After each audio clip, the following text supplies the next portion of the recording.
There we go. Recording. There we go. We delayed just enough time to get Emmett in the room with us.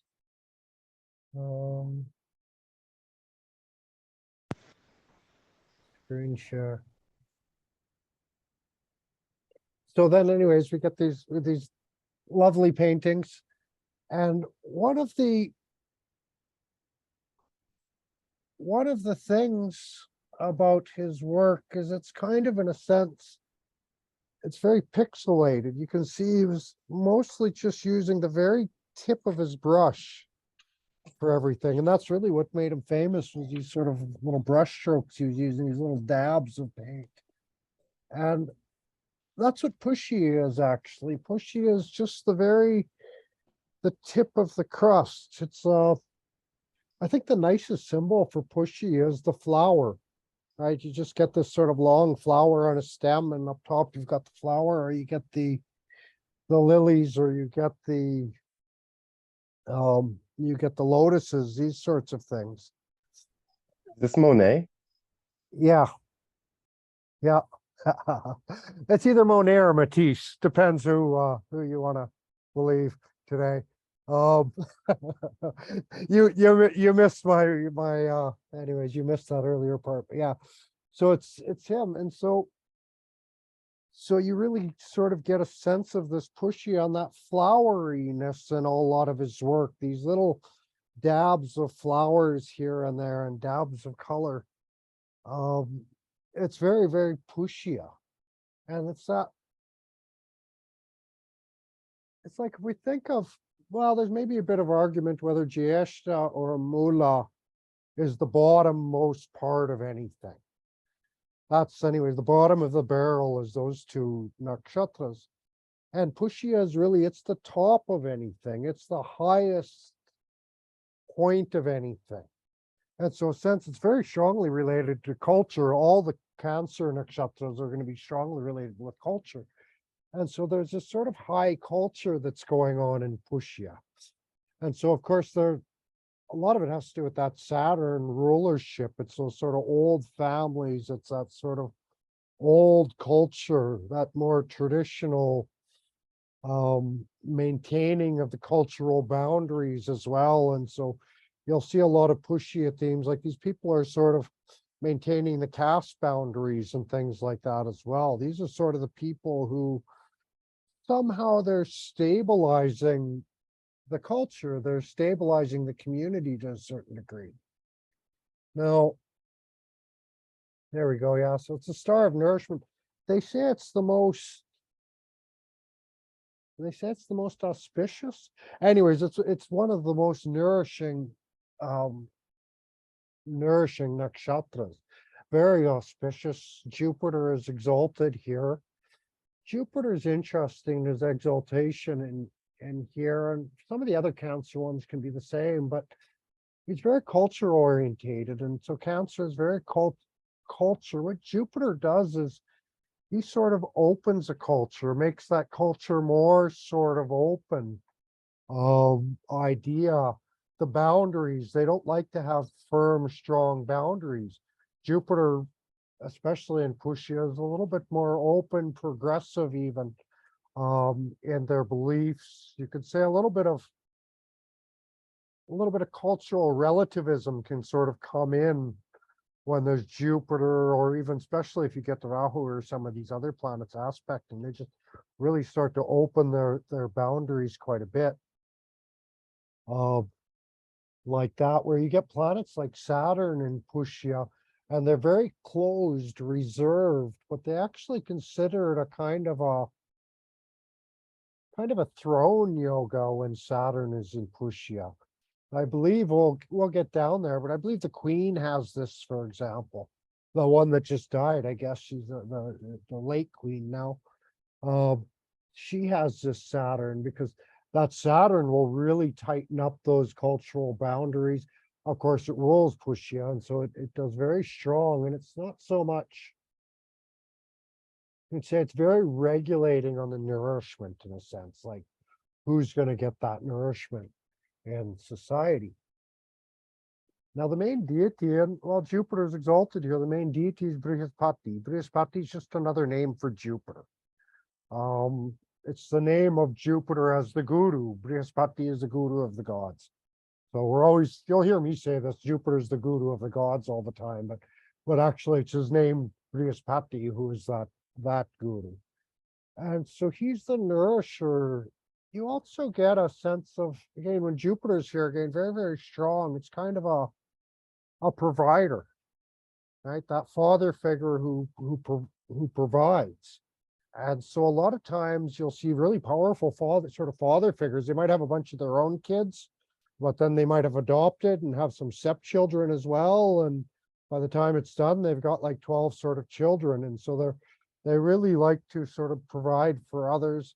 This could get involved with education type things and things like that. So you've got all students rather than children, but they can be very good at that, very nourishing to others. The milk yielding udder of a cow. Like, what is more nourishing than that? I don't know what this means to a Western perspective, really, but from the Indian perspective, this is really like, oh, wow, this is something to get excited about. The milk yielding udder of a cow. You're going to feed the whole family. You're going to, raise the kids. You'll have milk and cream and protein, especially vegetarian diet people, and you'll have nice chai. And so they're very, very happy when the cow is yielding milk. Now, this was funny. I remember I staying at one ashram, and the mama had a baby, and they were very disappointed. It was a boy cow, and they weren't happy with this at all. And so anyways, they just kind of like, as soon as it was old enough, they just kind of pushed it out the door and like, you go make your own life out there, to the male cow. They would have been very excited. They wanted the female, right? So they could get the milk eventually from that. And they could get another cow from that eventually as well, where the male cow meant nothing to them. But then I was in a very agricultural place, way back in the hills. No roads were there at all. Just these small farm plots. And all they had was the bulls. They had the male cows, because they just were interested in work, something to pull the plow for them, more or less, and haul things around. And so anyways, the udder that yields milk is part of the reason the cow is so holy in India. And you'll see funny pictures like this on Instagram or YouTube or whatever it might be. Geez, you'll see monkeys up there drinking from the cow. You'll see dogs. You'll see, you'll see Lord Krishna. All the pictures. There's a lovely picture. What has he got? Oh, it's a hilarious picture. But anyways, Lord Krishna is a little baby just there, kind of suckling the tit of the cow. And so the cow, it's very holy. It will feed everyone. So it's considered like the great mother, especially the female cows. Now, you get some famous cows. I think I mentioned Kamadhenu to you guys before. Came out of the ocean of milk, same as Lakshmi. And this also relates a little bit with Lakshmi, I believe. Is it Lakshmi? Anyways, but Saraswati, we have her name here as well. Saraswati, I think this, well, it has to do with a few things. But when we see someone like Saraswati there, she's really the one that gives us mantra. And if I'm not mistaken, I believe that, or anything here, ability to create spiritual energy, but I believe Pushya has a lot to do with mantras and sort of speech, or vach, you could say. Vach is, I don't know, the goddess of speech, I guess, the goddess of words and syllables. And so we think of that milk side of things. Then what mantras are, what the syllables are, that's kind of the cream of the language. That's the most purest form of utterance. And that's often what they talk about when they're talking about language or mantras. They're talking about an utterance. And so the mantras are sort of that pure cream, that fresh stuff that comes on top. And then from there, those mantras, syllables get put together with words. Those words get with ideas. Then we build these sentences.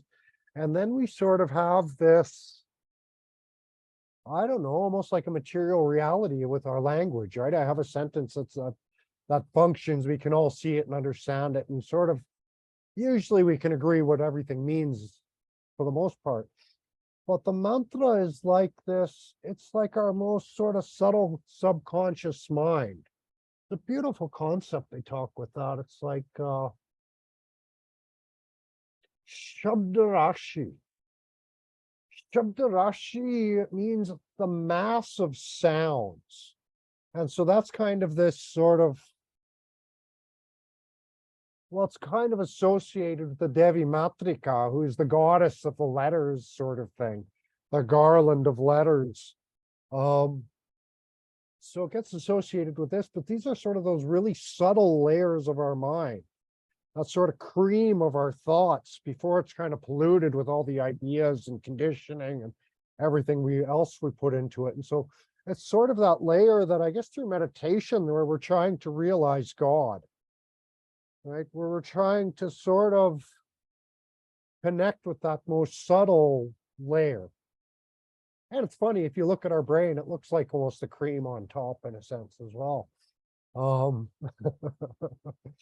So we get these sorts of, I don't know, esoteric meanings that sort of run through all of this.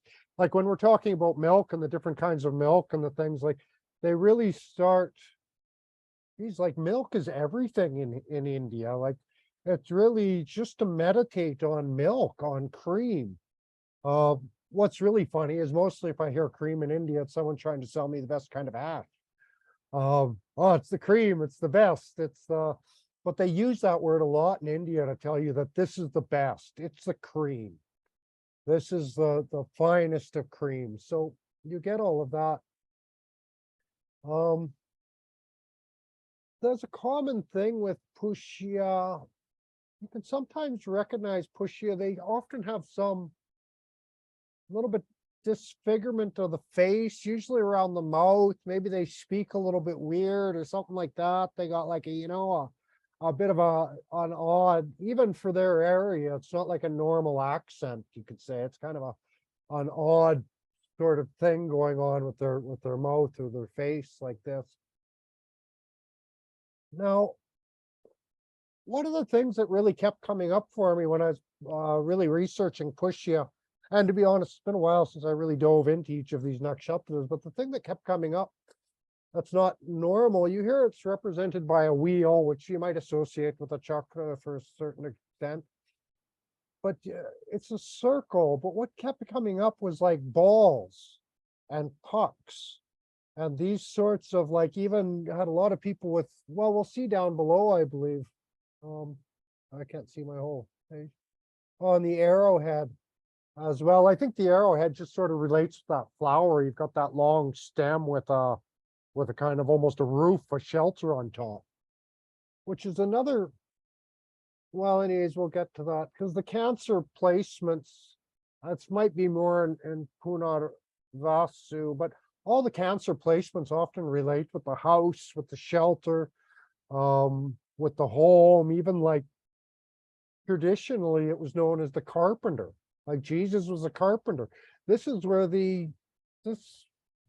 let me get down before I open my big mouth because I make a lot of mistakes, but I think this is where the manger sort of is in the Western sort of understanding of the stars, where Christ was born sort of thing. So yeah, this has the place of being in the house is kind of where it's comfortable.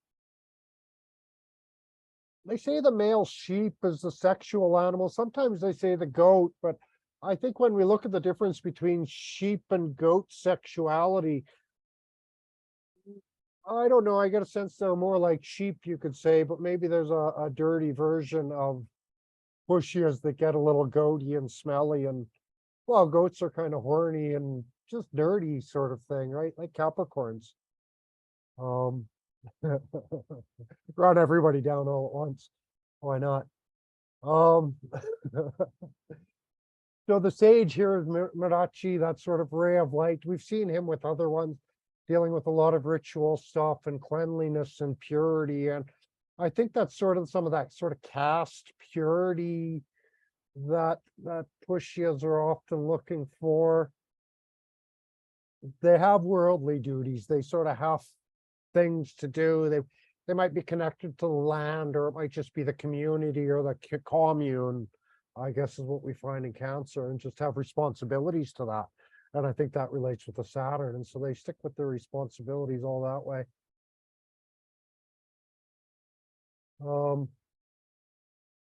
But it's interesting here because Minarachi had his 6 children were the 6, kind of the 6 sins in a sense.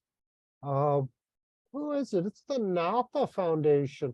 That'd be interesting. I wouldn't be surprised if Nathas are connected with Pushya as well, because they're sort of, well, they maintain the old cultures and provide shelter for people.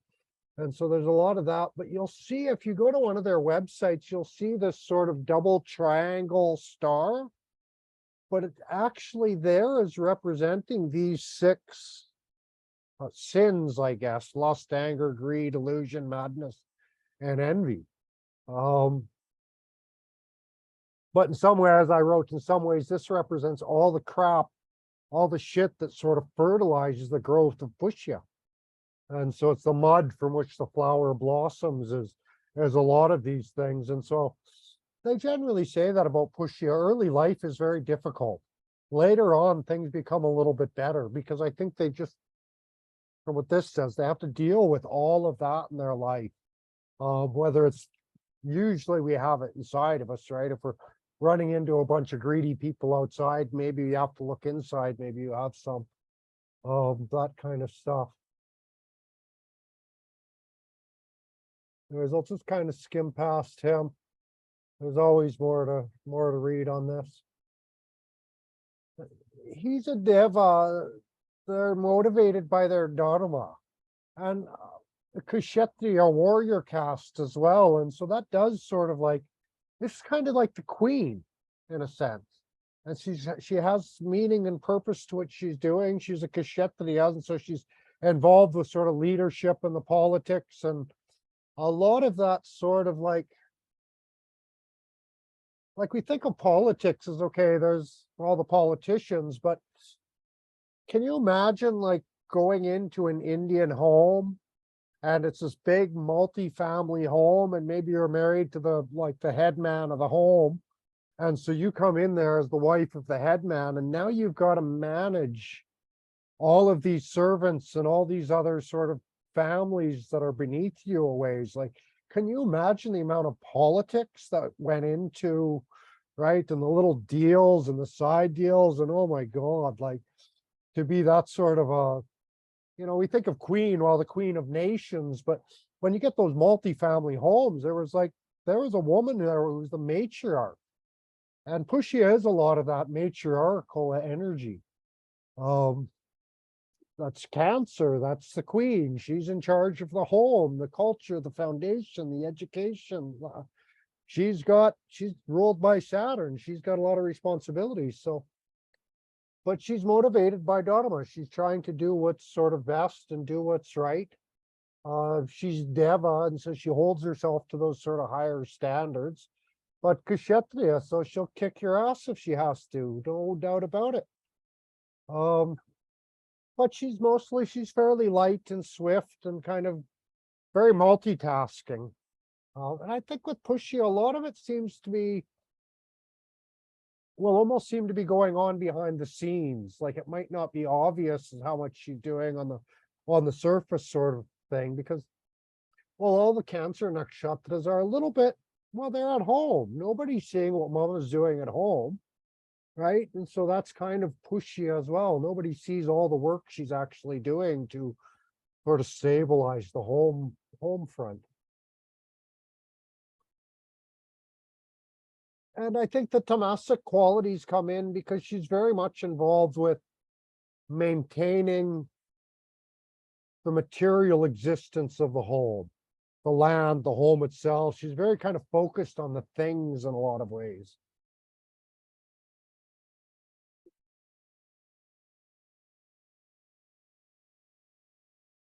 Now, so this is the sheep, I think, that I've got the sexual, yeah.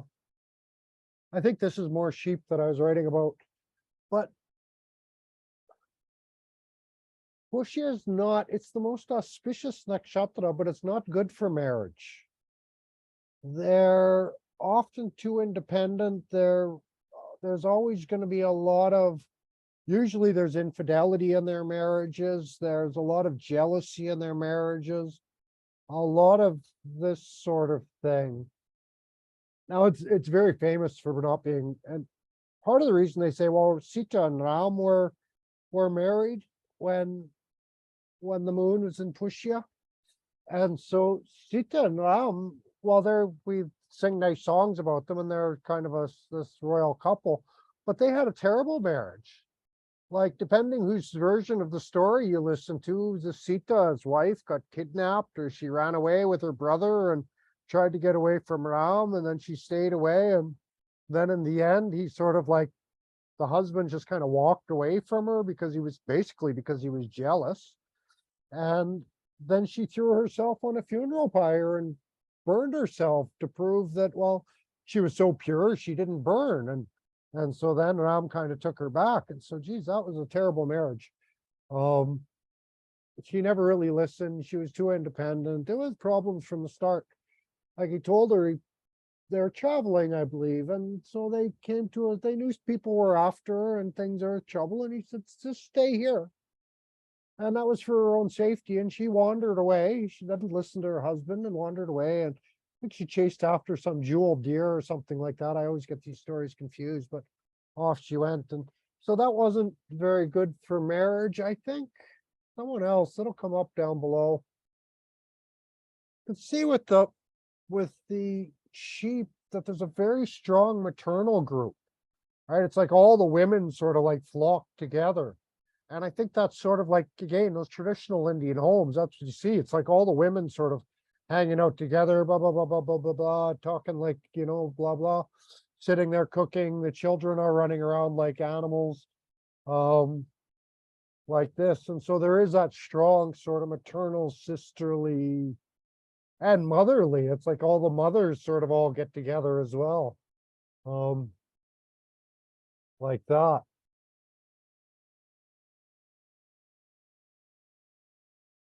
The pipal tree is very holy in India. This is where, like, so many of the, well, I'm not wearing my mala, but so many of the malas that you see, especially the Buddhist malas, are coming from pipal tree. And there's so many faces on them, and Rudraksh are the same, so many faces on them. They're one of the oldest trees, so connected also with the ancestral lineage sort of thing as well. These sorts of things. All kinds of stories about Papal, how it can use by medicine. I'm pretty sure this is what Babas make their jata from, their dreadlocks. Anyways, we'll pass that by. Oh yeah, Ma Lakshmi, she was born Pushya, Sitaram, there's all this stuff. Like that. Yeah, even Brihaspati's wife, this is ruled by Brihaspati. And Brihaspati's wife, I think, is more related somewhat to Rohini, but then you had Chandra, the moon, had an affair with Jupiter's wife as well, and that went on and caused all kinds of problems. But well, Jupiter was married to one of the nakshatras, basically. The nakshatras were the 27 daughters of Daksha, and so they all have their own husbands as well that way. But anyways, that's lots of affairs and jealousy and all kinds of problems in marriage that Pushyas also suffer. And this was the electional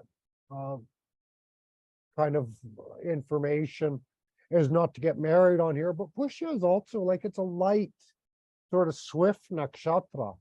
And those days when the moon is passing through these kind of nakshatras, they're not auspicious for, well, they're not good for anything durable, long lasting anyways.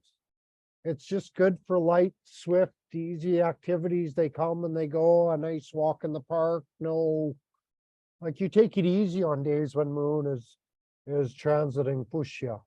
Just sort of enjoy the day, nothing big. So I talked about Brihaspati, the Lord of sacred speech.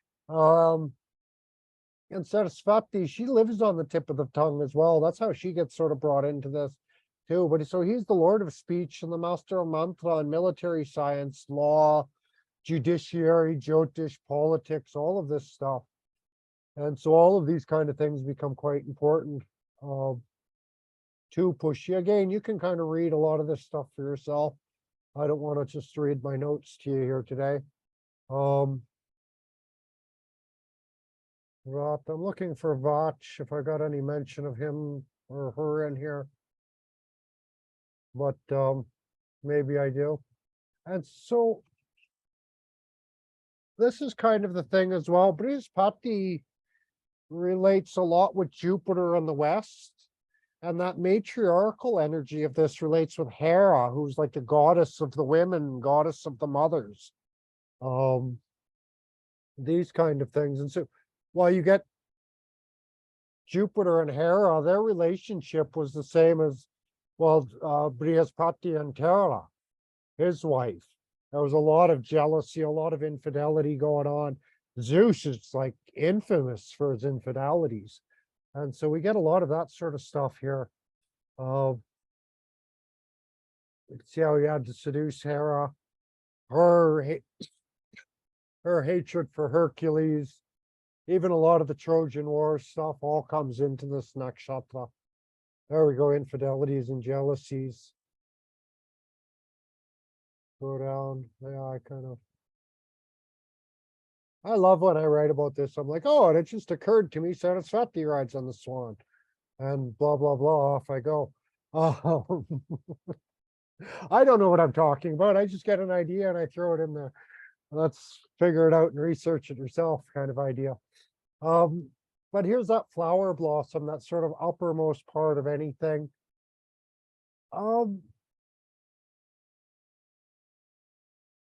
There's a sense of, again, I think it's the feminine energy in here. And although it's ruled by Brihaspati, there's a lot of that. So I think there's some Venusian energy that comes in here, because that finest thing in anything, Venus is often involved in kind of fine fragrances, the lights of the senses, the finest in a way. It's like you might have someone who drinks alcohol, for example, they just drink some home brew. But if they're drinking the finest of scotches, it's like, because it's so fine, it almost makes it okay, in a sense. You get that, like that highest quality. And so there's a part of that in Pushya. Yeah, here we can see those sort of circular movements. I think that's the wheel, the circles of time.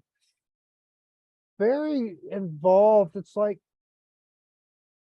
you look like the rhythms of home life, you look at the rhythms of education in the school system.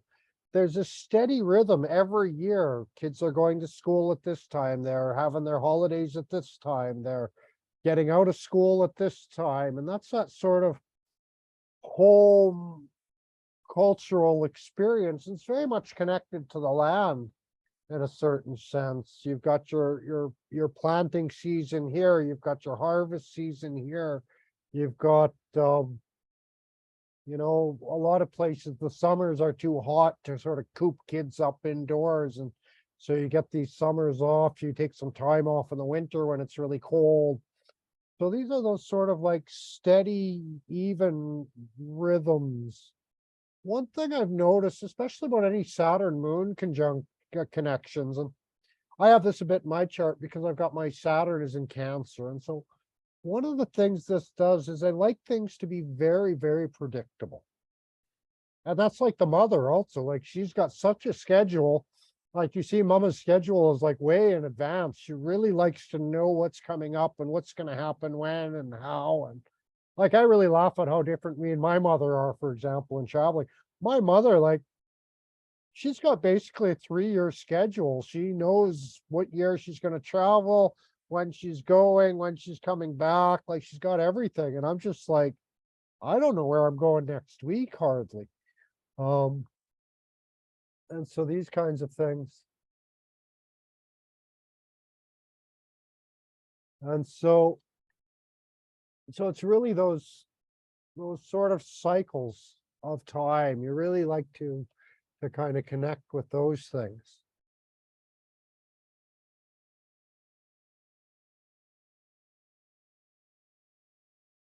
Oh, I love this. Everything comes full circle in the French Revolution. Most of those who were taking heads in the beginning lost theirs in the end. And so there is that sense. So that's part of how the circles of Pushya are working. Everything comes back to you again.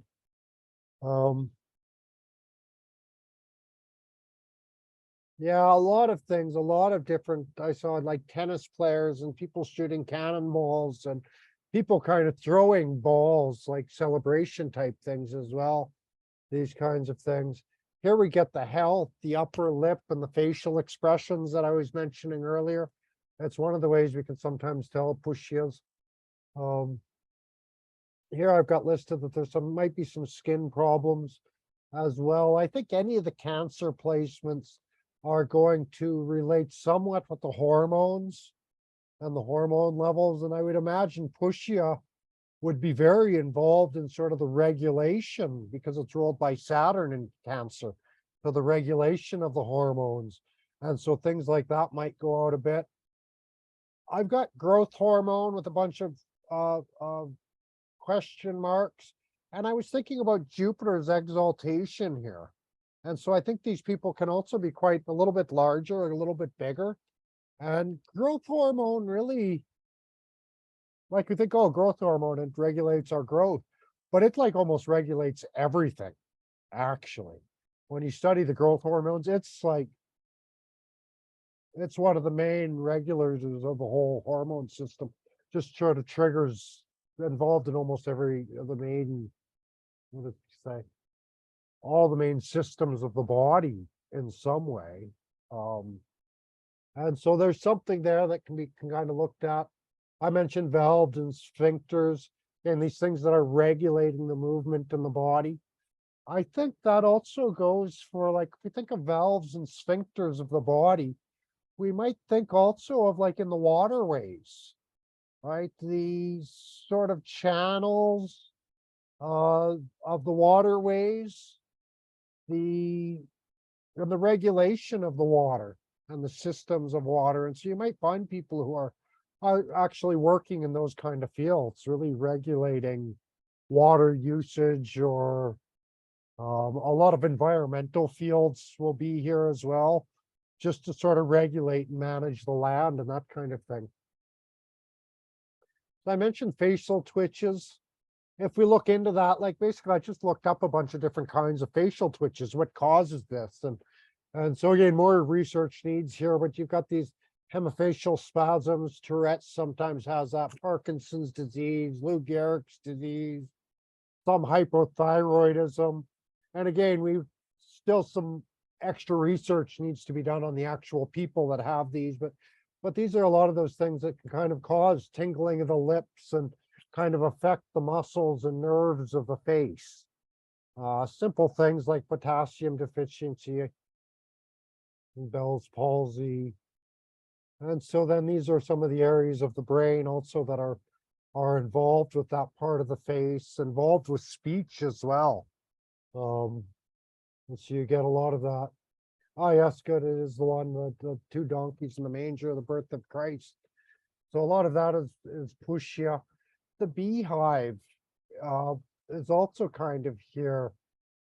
This was part of the reason this was so nourishing, is they didn't really think of it as a crib so much. It was like a it was like a trough from which the donkeys, who are also in the stars, were feeding from here. And so it was this place they could come for food, you could come for nourishment. And then, well, Jesus was born and he sort of nourished or saved the whole world, saves us from our sins, I suppose. But there's also the beehive was another name for this part of the world, or this part of the sky. The manger, the crib, we can see a bunch of things like that. And so we will find, like, we'll find beekeepers. We'll find, oh, jeepers. Let's just see something. Oh, no, I don't have him.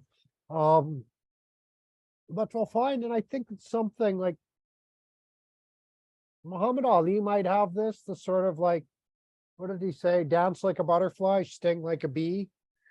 You have someone like, was it Lakshman Jha or Abhinavagupta? Anyway, he's one of the big gurus for people like me.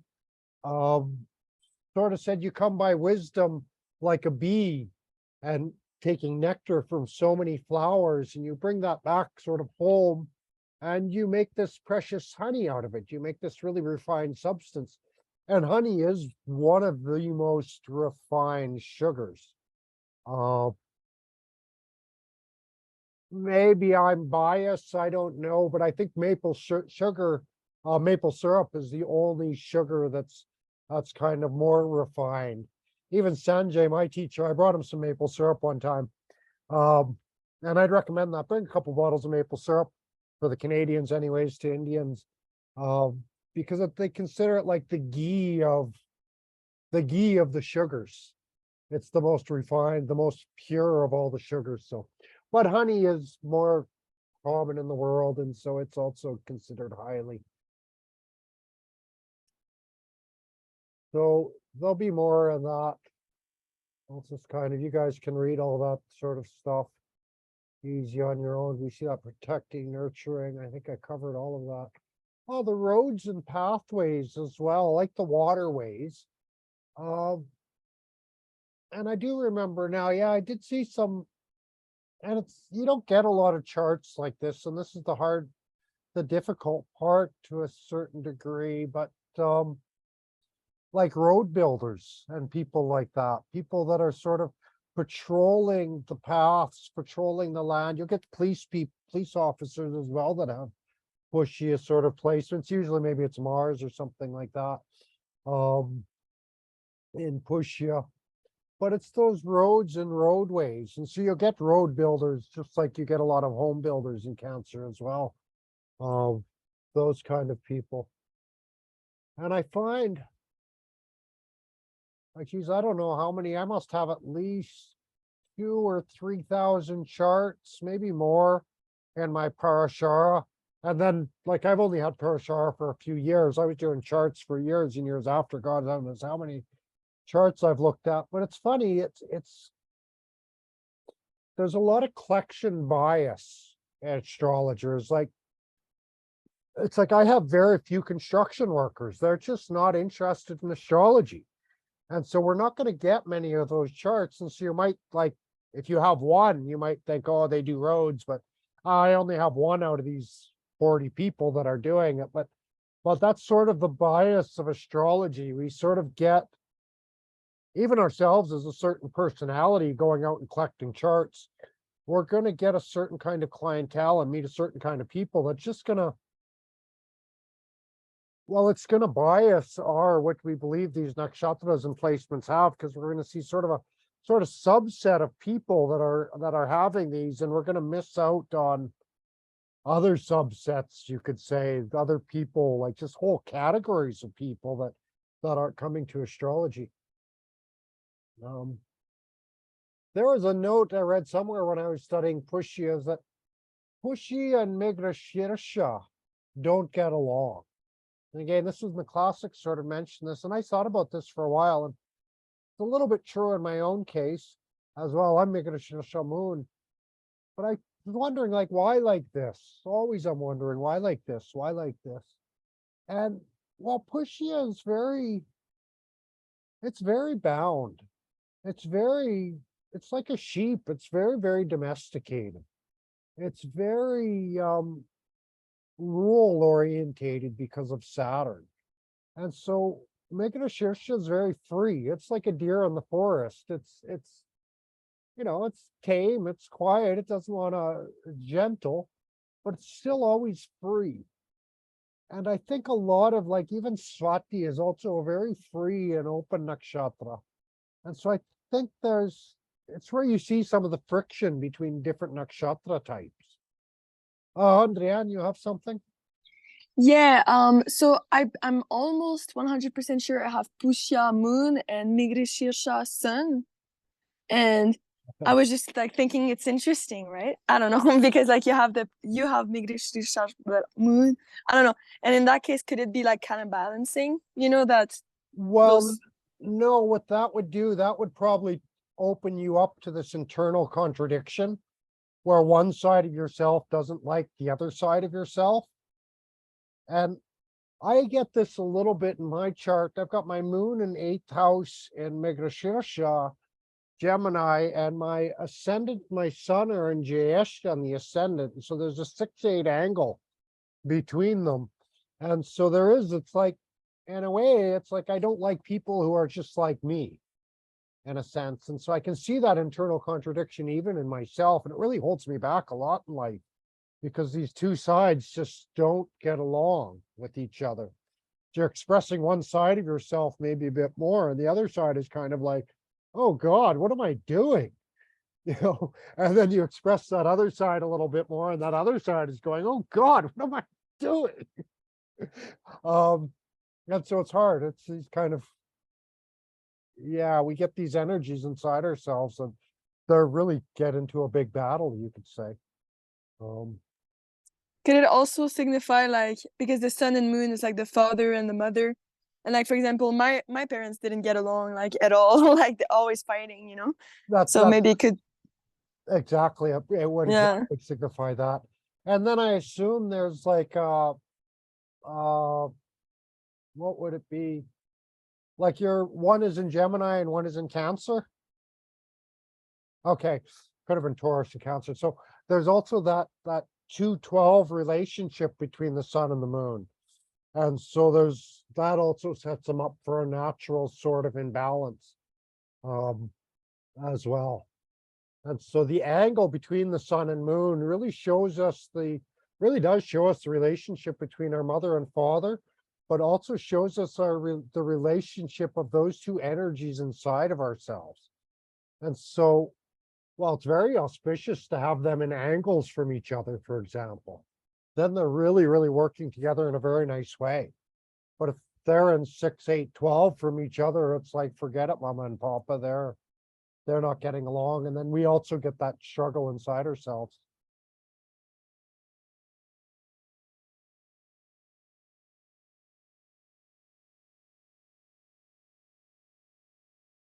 Yeah, there was something, pretty sure that was Pushya I came to. So you get this sort of survivalist sort of mentality in Pushya as well.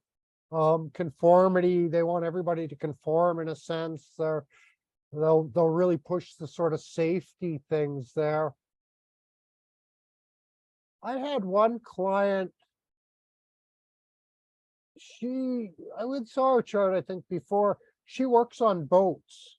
She started like going and working on cruise ships, and now she works on these yachts. She basically lives a billionaire's life as a servant on like a billionaire yacht kind of thing.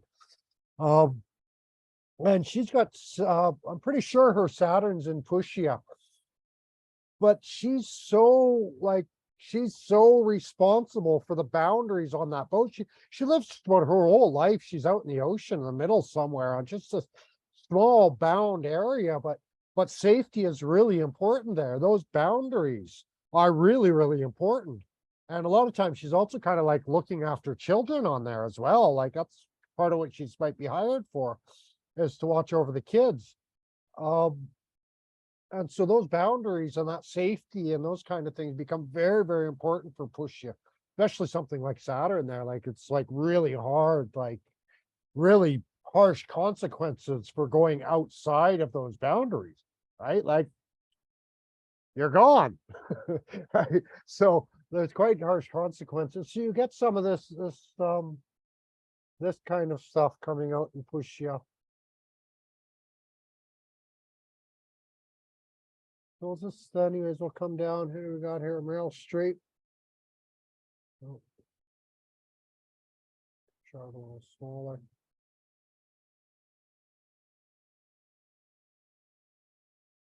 No.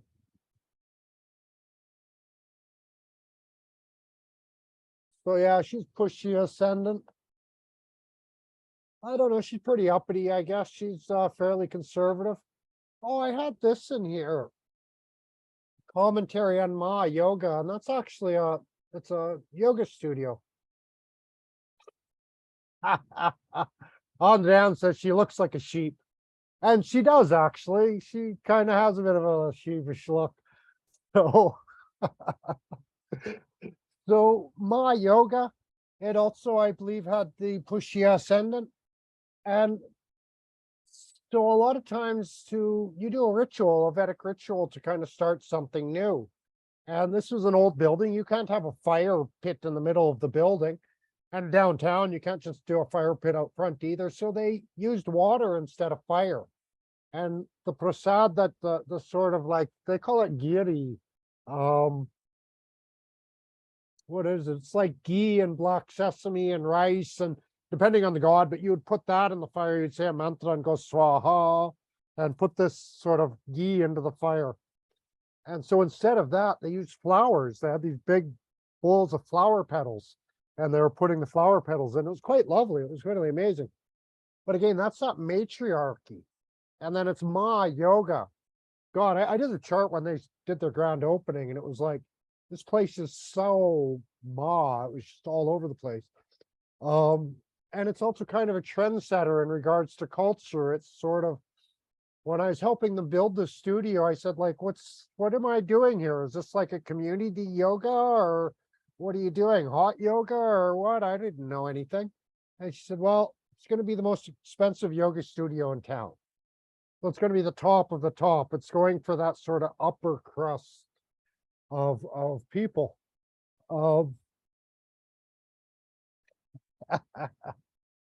Anyways, I'm just remembering as well that Shaivism and Pushya don't get along, and I've never gotten along with any of the clients I've gotten out of my yoga. I'm just staying away from them from now on because of that. And so I wonder if this is some of that going on. So this is Pushya. They're beautiful. They're stuck up. They're elitists. They're attached to their home cultures. They're sort of these caretakers. They're landowners, protectors. They're trying to hold on to what they have, what they had. And so all of this with Ma yoga really just sort of describes it quite a lot.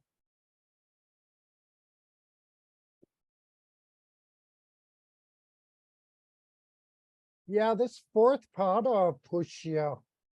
Now this is where we look at the pada. What's always important in the pada is the sign. And so this is not Scorpio. And you find this with a lot of the Scorpio padas. There's this sort of dark undercurrent. People who have any, not just Pushya, but any of the Scorpio padas, they seem to have this. But Pushya has become very psychologically sensitive. They're always feeling everything that's happening just beneath the surface. And well, that matriarch, that's sort of her job, in a sense, is that mother's intuition, in a sense, woman's intuition, to kind of feel what's going on the surface, because the king is sort of dealing with all the outward affairs, dealing with all the outward matters, you could say, where it was his queen to sort of stay home and sort of get a sense of how everybody's feeling. And so they can be quite strong and quite sort of mystical in this fourth pada. Stone cold in the face of catastrophe. So these kind of things. Yeah, we get another artist in Pushya. This was what the heck is this? Why don't I list any of this? This is De Goya. Any art historians? Rembrandt. Okay, that's Rembrandt. Okay, thank you. Hey, Dana's our specialist. I'm like, why don't I list this stuff? So, and it's fun. I've studied this picture like 50 times already now. I should know these things. But you can see again, he really focused for the most part. It's all their heads, right? And they've got the little like flowery sort of collars. And so you'll see that in a lot of there's a lot of just sort of lighting up people's heads in his work and things like that. We got Sun and Pushya. Oh, there's Rembrandt. There's his name. So here we get this is the Sun and Pushya. And so this is the sun again. It's the sort of really shows the sort of light people shine. And well, I would expect with the sun and Pushya, because it's ruled by Saturn, there's going to be a little bit of darkness to them. Might even be, well, you could even see that in Rembrandt's, like a little bit of darkness. And you look at this, it's like, it's completely dark. And you'll see that in art and the photography people also see. You'll really see their sun positions with all of that kind of stuff. And so there's kind of a darkness, even Ernest Hemingway, like he's kind of a dark man. He did a lot of, where was he? It was the Spanish Civil War, I think he was off to. Did a lot of sort of writing, military news. Yeah. Anyways, he was quite dark. Cat Stevens, he's an interesting character because he's mostly known as, I think for a long time, he was considered a kind of a traitor to his culture in a sense. Right, he's an American pop singer, and all of a sudden he converted to Islam, to Muslim. But also even then in a very Sufi way, but he got a lot of criticism for that nonetheless. Robin Williams, Depression. I don't know about Samuel Colt. Of course, he's the one that made the gun. It's kind of dark. We got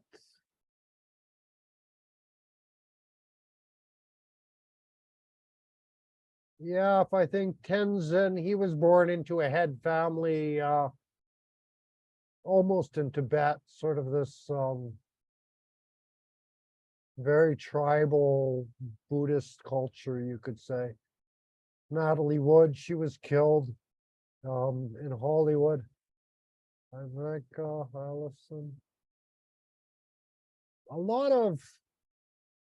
Interesting. A lot of these people I know that are involved are also involved in, like, maybe they kind of get some spotlight in a sense. Like Allison is a dancer, and like she teaches swing dance, and she's kind of an actress.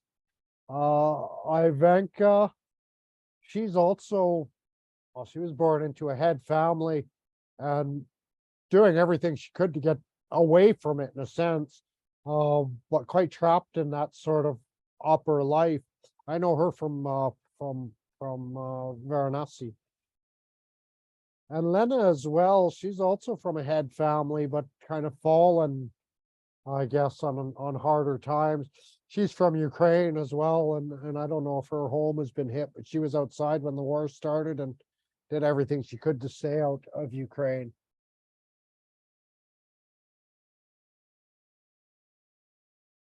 You see a lot of top families. We'll see Pratapi Joseph's chart down below. We'll kind of come to that. Oh, there's Dana. You've got your son and Pushya too, Dana? Yeah, okay, there you are. Yeah. In first pada, yeah. Yeah, okay, in the first pada. So yeah, you're in there with yeah, I could see a little Kate Poland. She's kind of a close friend of mine. She's been studying different massage techniques forever. She's probably, I don't know, one of the, like, I don't like people really touching my body too much, strangers and things poking away at me too much, but she's one of the few. I let her give me a massage. I knew her for a long time, of course, before I let that happen, but she was really good. She's been training and teaching massage forever. Seish, I think Kate, certainly the way she holds herself, came from a good family in Poland.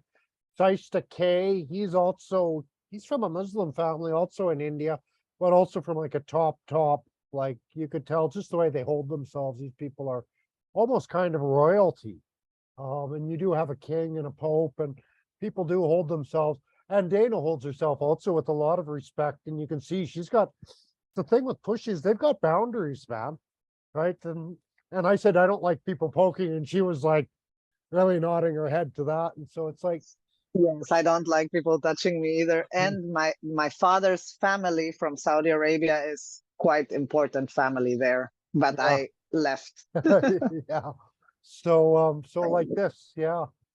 And so you get a lot of that, especially again with the king. It's the way they express themselves. Like the sun is a subtle, the light that shines from a person. It's kind of the way they sort of hold themselves in subtle sort of gestures. We see the sun coming out.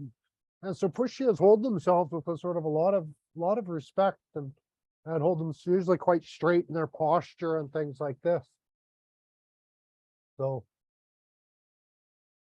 we got well, we'll see a couple of these. Like there's someone else here. So Patabi Jos this Oyama, Matsutatsu Oyama, he also started a martial art.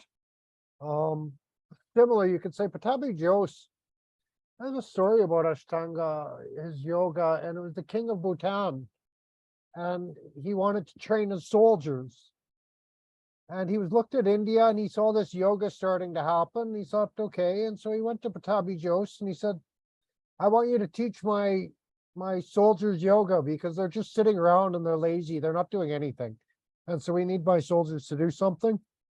He said, the only thing is, he says, I want you to take out everything that makes people peaceful, right? Because they're an army. And so Patabi Jos then made his yoga style. And it's quite well, anybody, if you've ever practiced it or tried it, it's quite militant, actually, in a sense. It's very posture orientated in its way. And it's quite strict and orientated. And a lot of people will say it's going to build up your rajas, which is your more militant side. You'll kind of rise up, your fire will get hot. And so you get those kinds of things coming out of this. And so you get, it's very similar to martial arts, what Patabi Jos was teaching. And so you get Matsami, this William T. Volman, God, he's like, he might be one of the greatest thinkers in America right now, but gets no sort of, nobody's really heard of him, I don't think. He wrote a great book called Rising Up and Rising Down, Thoughts on Violence, Something and Urgent Means. And really great book. And they put out an abridged version of it because his book was like, I don't know, it was like 10-volume book. Nobody but fools like me would ever read the darn thing. Went to the library and devoured it. But there's an abridged version out, and I read that one first, and I really recommend it. Because he sort of wrote a moral calculus for when violence is justified in a sense. And well, again, I've mentioned before, I'm not really a nonviolent yogi. It's like if someone crosses me, then or someone wants to be violent, well, we'll match your violence with violence. I don't have a problem with that. And so William T. Volman sort of wrote a moral calculus for this, a brilliant book, really great. Even if you read the whole thing, you got some time, you're doing nothing in a public library around, just go and read that thing. It's really worth it. But strong sort of founder. We see this, like even Arnold Schwarzenegger, he was into politics as well. You'll see a lot of politics with this Pushya placements, but he was also into violence. What else we got? I don't know if you know who Terry Fox is. Now this is his birth time. I made his chart below. Let me just scroll down. We got some of these charts we can actually look at. Yeah, there we go. So this is the Terry Fox. I don't know, even the Canadians might not know who this guy is anymore. But if you ever travel through the mountains in Canada, do the tourist thing, you'll run into a big Terry Fox exhibit. He had a prosthetic leg and he ran across Canada when I was a kid. And so in a way, like I think of Terry Fox and I think like, wow, that was my first time. I thought well, it wasn't completely idiotic to run across a big country like Canada. And so it's not completely idiotic to walk across a big country like India. It makes perfect sense to fools like us. And so he was the first, you could say like a guru in that way. But his son, and this shows in Pushya, his birth time was from memory. I don't have that listed, but it was from his memory, so I don't know if it's exact, but that activity of Mars and the no boundaries and the no limits, and really, I think just went for it. And I don't know, he was probably the first one to run across Canada, certainly the first one with a plastic leg to run across Canada. And so he wasn't scared to try new things. That way, that sun and ascendant's always going to make someone very, very confident. And he was raising money for like war amps, I think is what it was. And so all that confidence, very, well, like I say, if you're a tourist, and most tourists that go to Canada go through the mountains, kind of that Jasper, Banff area, I think is like one of our biggest tourist parts of all of Canada. And if you go through, there's a huge rest stop at a mountain named after Terry Fox, and you'll stop there and like look at the little river going by, and you can read all about him. So I'm sure, Dana, if you ever make it to Canada, you'll meet the Terry Fox stuff. Just yeah, stop at the nice rest stops, that's all. But he's sort of this cultural icon in a way. And I think that's really that Pushya in the ascendant, that Cancerous ascendant that he has really strong. He's got a lot of good planets in his fourth house as well, but really sort of identified with his home country, with his culture, that sort of thing. And now, I'm not sure where his amputation is, but of course we got to stop and look at that for a moment in this chart. And well, we see a couple things here. We see the Mars Ketu in the fourth house, which to me would suggest some kind of surgery of the knee area, because the 10th house is the knees. Anytime Mars and Ketu are coming together, there's good chance there's going to be a surgical procedure on that area of the body. It might not hurt us to look into Ashvini, because I think Ashvini also represents some of the lower leg areas at Mars and Ketu, both in Ashvini, like that. And then if we switch the chart, well, kind of upside down, if we look at the moon ascendant from that perspective, then we would get Mars and Saturn aspecting the 12th house feet, and Mars and Rahu both afflicting the 11th house of the lower leg. And what else do we get? Well, then we get Saturn and Ketu both aspecting what would be the 9th house from the moon, or the sort of face he's showing to the world. Kind of a hard face, hard, sort of durable kind of guy. So anyways, that's kind of a quick look at his chart.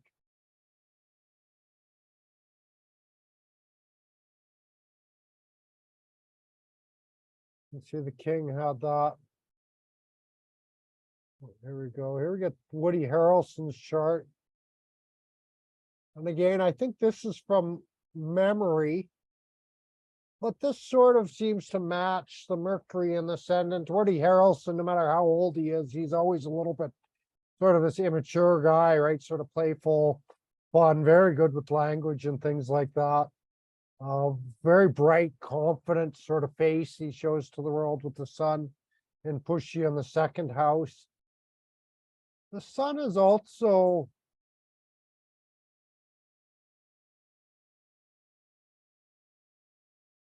well, usually it represents the father and the relationship. And so usually they say the son in the second, the father would have controlled a lot of the family wealth and stuff like that. It's hard to say. And I don't know if Woody Harrelson had any younger siblings or not, or one might have even died by abortion, you could say, from that perspective. But the Mars, Rahu, and the sun going 12, he wouldn't stick around with younger siblings. He would very, very competitive sort of teammates, and lots of competition between them. Usually makes for a more difficult life. It's better if you get along with your team instead of competing with them. Can be all right for sports, that kind of Rahu Mars, but still You're usually not getting along well. And Mars isn't a good planet for Woody Harrelson because it rules the 6th and the 11th.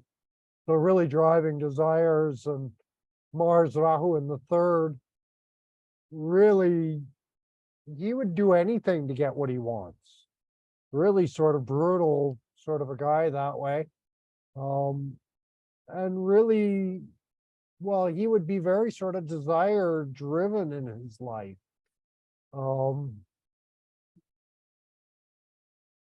Yeah, well, it's kind of brutal chart now you look into it a little bit, because that Mars also then aspects his debilitated moon in the 6th house. And so really brutal going after enemies, and he would have a lot of enemies. He'd be feeling them like everybody almost an enemy. That moon in 6th like that would drive a certain amount of paranoia, but you'd be comfortable amongst be comfortable sitting around the enemies. But there's also that, well, the moon is debilitated, and so it's always sort of feeling or imagining what's going on beneath the surface of things. And so quite difficult sort of position, to say.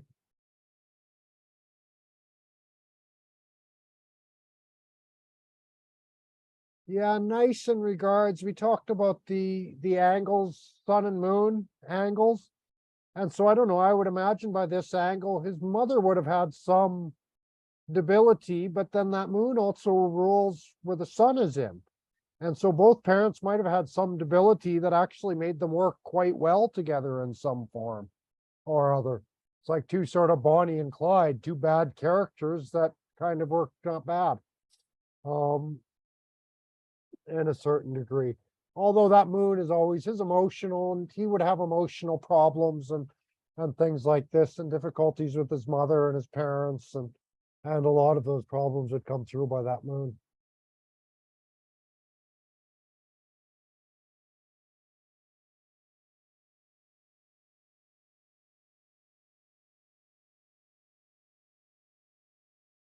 Benjamin de Rothschild, where are we here now? We got the sun and sun in 4th.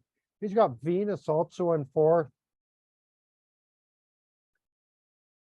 Again, we never know about these old charts if the time is correct, but you look at that sun and Venus in the 2nd, and this guy's got a beautiful home, man. Like really, he's got a palace, lots of glass, lots of crystal, very lovely.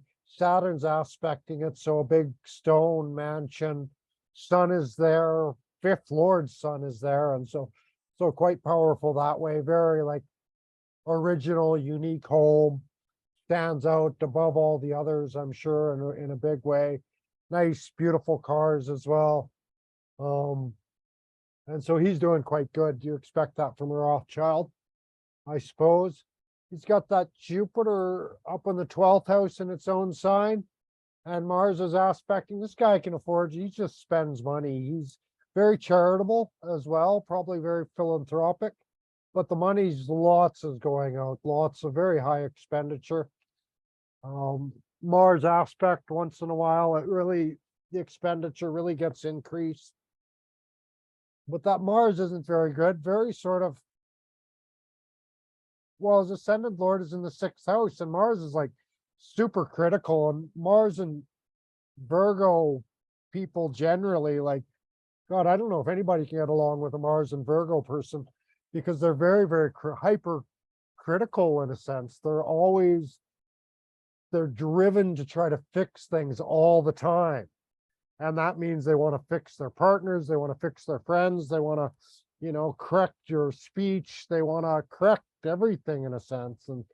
And so he really wants to fix. And then because it's also 6th house and things like that, really militant, very brutal. He wants to correct his enemies, lots of enemies all the time. And going for it, he also has his moon debilitated in 8. And so he's just like, God, who is this? Dr. Evil? Anyways, it's like he's sitting in his basement, just yeah, it's like he's sitting in this very moon needs his privacy. And moon is so sensitive to all the secrets and everything that's going on around him, especially in the home. very private about the home, very private about where he lives, very secretive, very militant. That Mars is aspecting Ketu in the ninth house.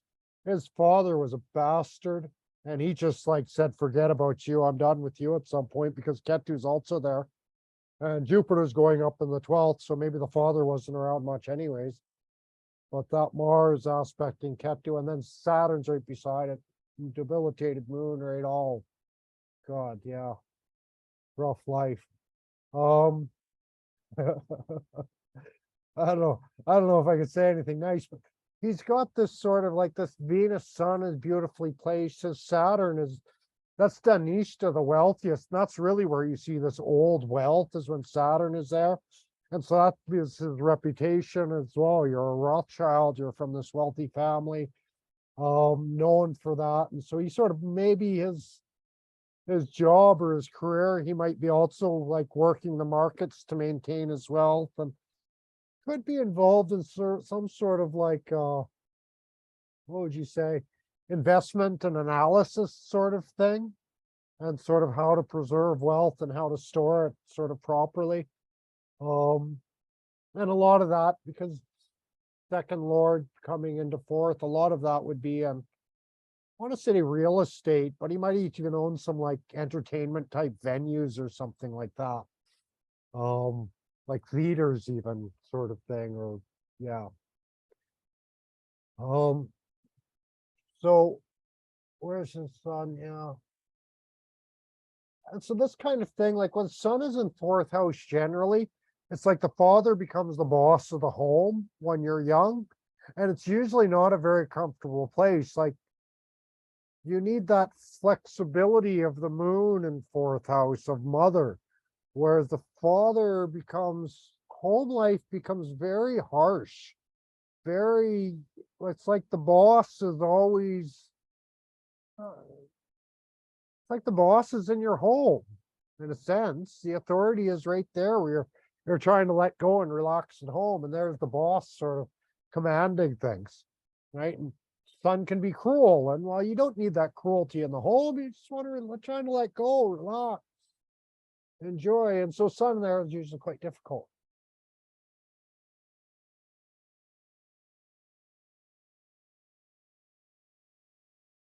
Oh, that's the other thing. Quite often you'll see with sun sometimes in the fourth, there's, because sun is kind of elitist. And so the home is elitist. The car is kind of like really nice and elitist. Depends on the strength of the planets and everything there. But then they also often go to a private school or something like that as well. Now you'll see that more with, and you get it, Jupiter is up on the 12th and aspecting that. So you'll see that more if there's some 12th house connection. They go away to private school or boarding school. Here it could have even been kind of, well, moon is certainly pointing towards private school, private tutors.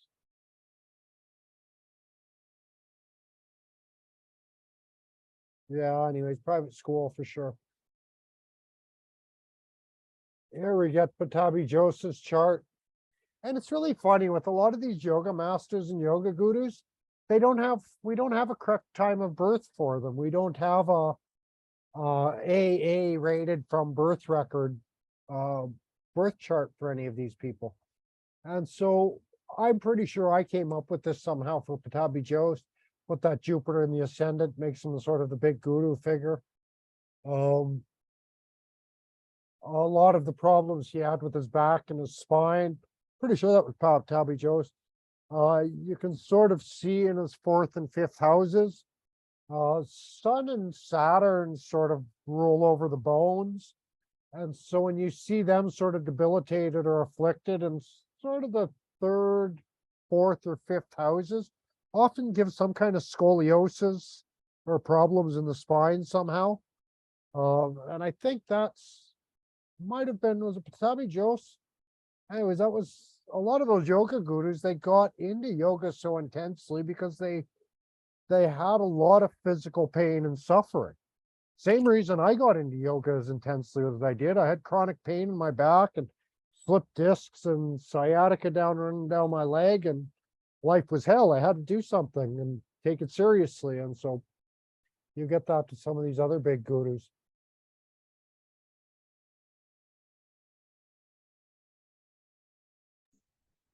Mike, if I Yeah. may. Just a question that just popped up into my mind was when you we're talking about the Indian gurus and how like you're not sure about their birth time. Well, like do they have an ascendance? And like how did it work back in India 2000 years ago before there was a place to kind of like store and write all of this birth data? Like they just followed the moon, right? Like how could they get the specificity that we get kind of thing, like how we go by the minute? You know what I mean? And I don't know if you know the answer, but No, well, there were, it's like every culture sort of had its astrologers and their astronomers. They're usually the same thing back in the day. And so you did have people who were tracking these. Like, if you're traveling India as a tourist, almost certainly any tourist town that you go to, they just about all have an astrological observatory. These ancient observatories with these strange concrete shaped things that were made to help line things up, I guess. I don't even know how some of these things work. And so you would have certainly like the kings and the royalty sort of people. They all would have been tracking time. The clocks. When did that, like, in yeah, the 1300s in Germany. yeah, there you go. We started to have these clocks started to come out. But then someone really perfected, I think it was 15th century, where they made like a really sort of the clock that we still kind of use today in a sense. And so these clocks started to come out. It's interesting what they did in the West. Like they built something like Big Ben. That's the big clock in London. So everyone would know the time. A lot of the clock early in the West, at least, the clock was a lot of times just to sort of tell people when to come to church was the main sort of usage of these kind of things. So yeah, but even 1915 in India, it's like, yeah, who was really keeping track of exact times? Yeah, it's really hard to say. The big Brahmin families would have maybe had some decent calculations for that. Yeah. So this is what I came up for him.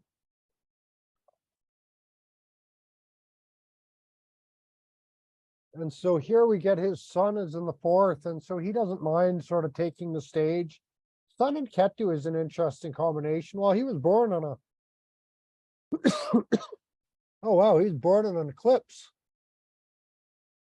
No, a weak eclipse, but it's still there. He's born on eclipse, which is interesting. And sort of a controversial figure in a way. He brought all that yoga stuff to the West, and some said he shouldn't have done that. And well, now his yoga got taken. It got sort of, because really he was mostly a yoga therapist, you could say, for the most part. And then the Western students that came to him really wanted to impress upon it that it was a spiritual practice. And in some sense, I'm not even sure if he wrote any of his own books, or if it was his students kind of writing these books for him, and he just put his name on them because, well, his name is going to sell the books way better than anybody else's. So, and you get that with a lot of, like, it's like Western yogis are really funny. They want to like bend over and touch their toes and tell you how spiritual they are. And so they're really hungry to sort of connect yoga to spirituality, where it's like, well, if you have spirituality, then everything is spiritual. And like that, I guess. So the part of they did that through Patabi Jose. And he was sort of this, you see that sun in the fifth house, it's really focuses on, like, usually these people are really bright students. That's our intelligence in the fifth house. It's the natural home of the sun in a way. And so usually they're very intelligent, but being caught in that eclipse of Rahu and Ketu, like, it's like I say, I don't know if he really wrote the books that have his name on it, because that creativity, there's a shadow in there somewhere. There's a shadow in his fans. There's a shadow sort of in his, well, his sun moon conjunction. And so that would kind of shadow his whole life to a certain degree. The Ketu is interesting. Well, what we notice about Rahu, Ketu, and Jupiter is they affect the trines. And so if you see Ketu in the 5th house, she's affecting all the fire signs. He's affecting all the, he's affecting all the good houses.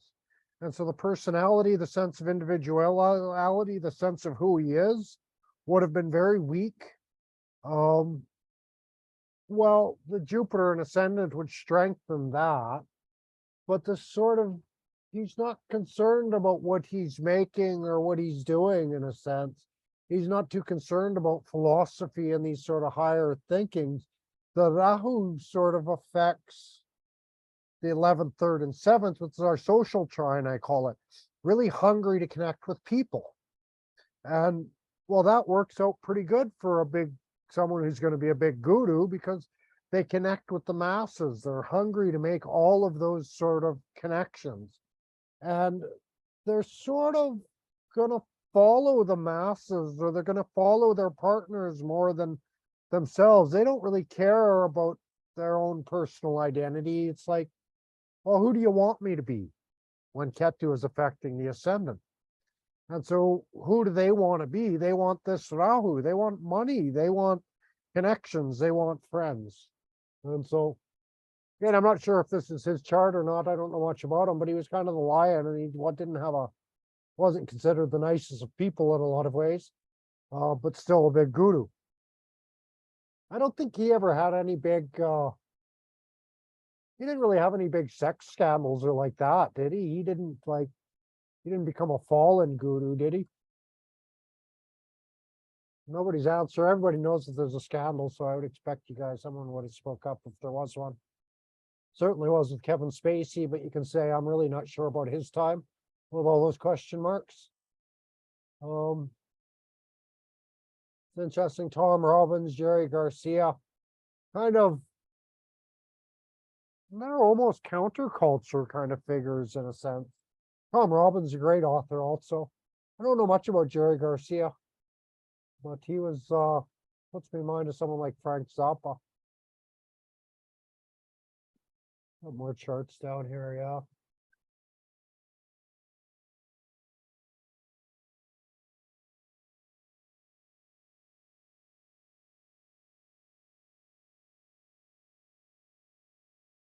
Sorry, someone was just trying to call me. I don't know if you got that dingling in your ears or not. So here we get J.K. Rowling. And again, I'm not sure where her birth time came from, but I think I was kind of going with this one. Oh yeah, because she had that big Yogkataka Venus going down in the 8th house, writing about all that magic and mystery, and then big transformations in her career. But her sun is in Pushya. And so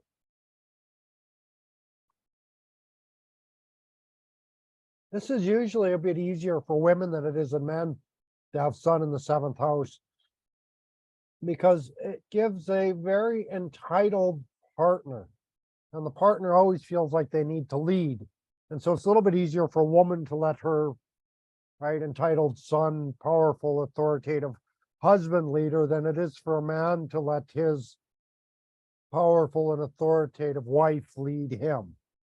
So there's a natural thing. So J.K. Rowling has that, but it's still nonetheless, it's kind of considered an affliction on her relationships. Ketu's also aspecting that sun. And so there's this sort of, she doesn't know, as much as Rahu makes people hungry to connect with people, Ketu, when he affects the social trine, doesn't really care. Relationships with other people stick or they don't. Ketu in the 11th is really good for people who have a lot of fans. And so that's like they've got all these friends and acquaintances, but they're just passing through. They like ghosts, like Ketu. And so that same energy will affect the relationships in 7th and the 3rd house sort of teams and groups and things like that. But we get this.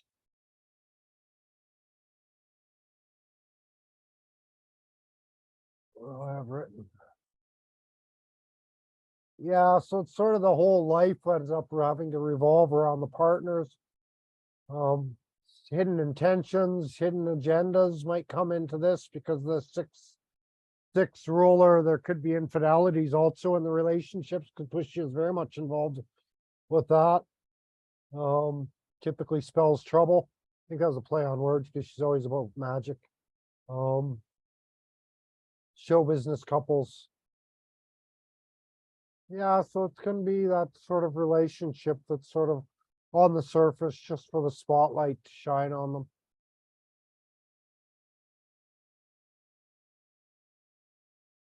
Here's William Volman's chart, and this one I know I did come up with. His birth time wasn't there.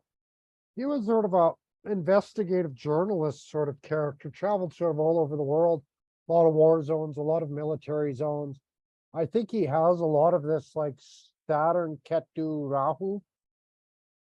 One of the reasons I really like the North Indian astrology chart is for this reason, because these 4 houses in the middle, it shows what you have inside of yourself. Everything else is kind of window dressing. It's outside a little bit, to a certain degree. Like even the 9th house, that's your external expression of spirituality. And so these 4 houses, you can see he's got Saturn, Rahu, Ketu. So this guy's actually, he's writing about violence, but he's kind of rotten inside. It's pretty, a lot of darkness inside, a lot of, anyways, kind of a lot of anger, resentment, just shadowy inner self to a certain degree.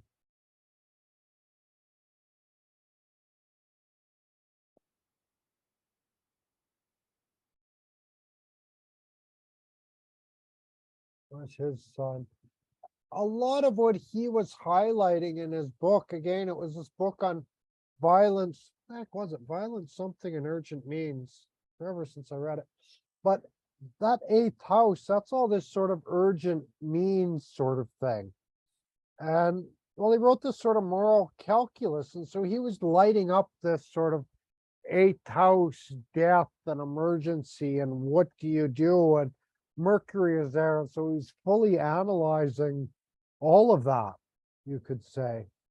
A lot of violence, like he's got Saturn and Mars both aspecting his 3rd house.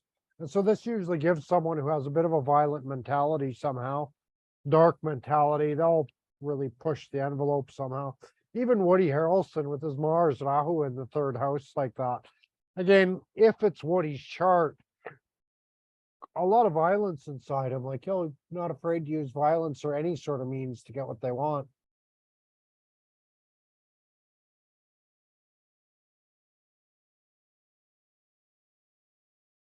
Yeah, Matsatsu Oyama, he also started one of the martial arts forms.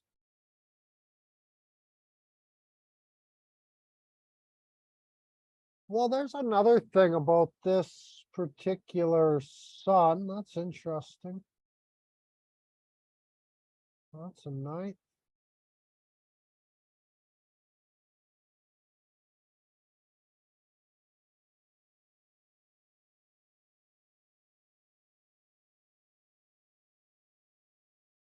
Well, this chart has it in 8th, and down here it says it's a 9th, but that's probably a rectification I did on a chart at some point. But I'll skip by him then. Yeah, this was that sun in the 9th house. Father becomes like a Charlie Brown talking head, kind of blah, blah, blah, blah, blah. I don't know if you've ever seen that. Used to be in Canada and America. There was a Charlie Brown cartoon. And there was always like you would hear the teacher. And when the teacher would talk to the kids in the Charlie Brown, it was just this wah, wah, wah, wah, wah, wah, wah, wah. It was never saying anything. It was really funny at the time. Probably find a clip on YouTube kind of thing. So it's like the parents, the adults, they never had any blah, blah, blah, blah, blah. That's all they ever said in it. It was just amongst the kids and the Charlie Brown kids who actually communicated and they could hear each other and had a language. And so you get that a little bit. Not a good chart, but when the sun is in the 9th house, you'll get a little bit of that talking head sort of effect with the parents, the father figures, the priestly figures. Like, in a sense, it feels like you're being preached at, right? You're not really listening. They're just sort of preaching.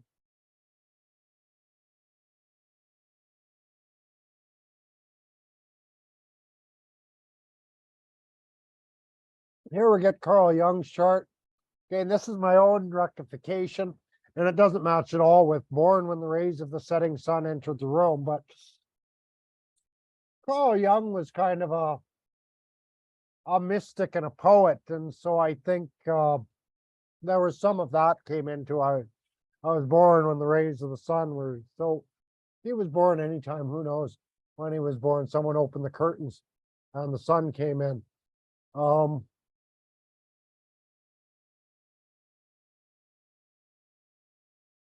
Yeah, and he gave different times to all kinds of different astrologers. And so anyway, so this is the time I came up with for Carl Jung. And partly because he's such an open person. This puts his son, his work, his whole life centered around his work in a sense. And I worked from home as well, worked from Cancer, had the home office kind of idea there with Cancer in effect. Well, he probably lost out on a lot of money that he could have made by sort of working from home and sort of following good leadership rather than good, sound financial practice of 11th house. And he sort of brought the public into his home. Like I sometimes say Carl Jung was one of the first, like, everybody's doing this wellness stuff. Like, let's go to our retreat by the lake for a week. And that was Carl Jung's home, a little lake out in Switzerland outside of Vienna, and they sort of good life that way. But yeah, really, and he was also kind of he was a founding father in a sense of his work and his ideas and his beliefs, like Jungian psychology. It's still very, very popular today. Kind of a branch of psychoanalysis, I could say. But really, this is the branch of psychoanalysis that all us as astrologers are working on. And so I sometimes see Carl Jung as the father of modern astrology. And so it's like, get to know your archetypes and understand your archetypes and how they're kind of playing out in your own life in a way. And so really that's Carl Jung. Gotta love that man.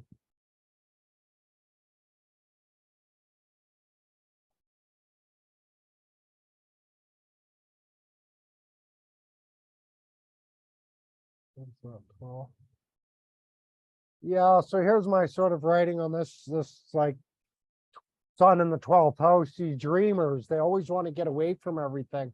I said Ivana, Italy, she wanted to get away from this kind of cultural responsibility she's had at home and just kind of hiding out in a way in Varanasi. That's her getaway. And she was a little bit reserved, went away, stayed in another country, another ashram. They want to live out their dreams. They want to do what they can that way.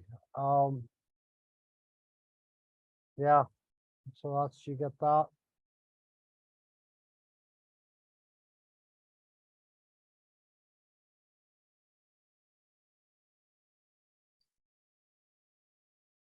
So I mentioned Paul Broca, a lot to do with speech, the movement to the lips, movement to the mouth.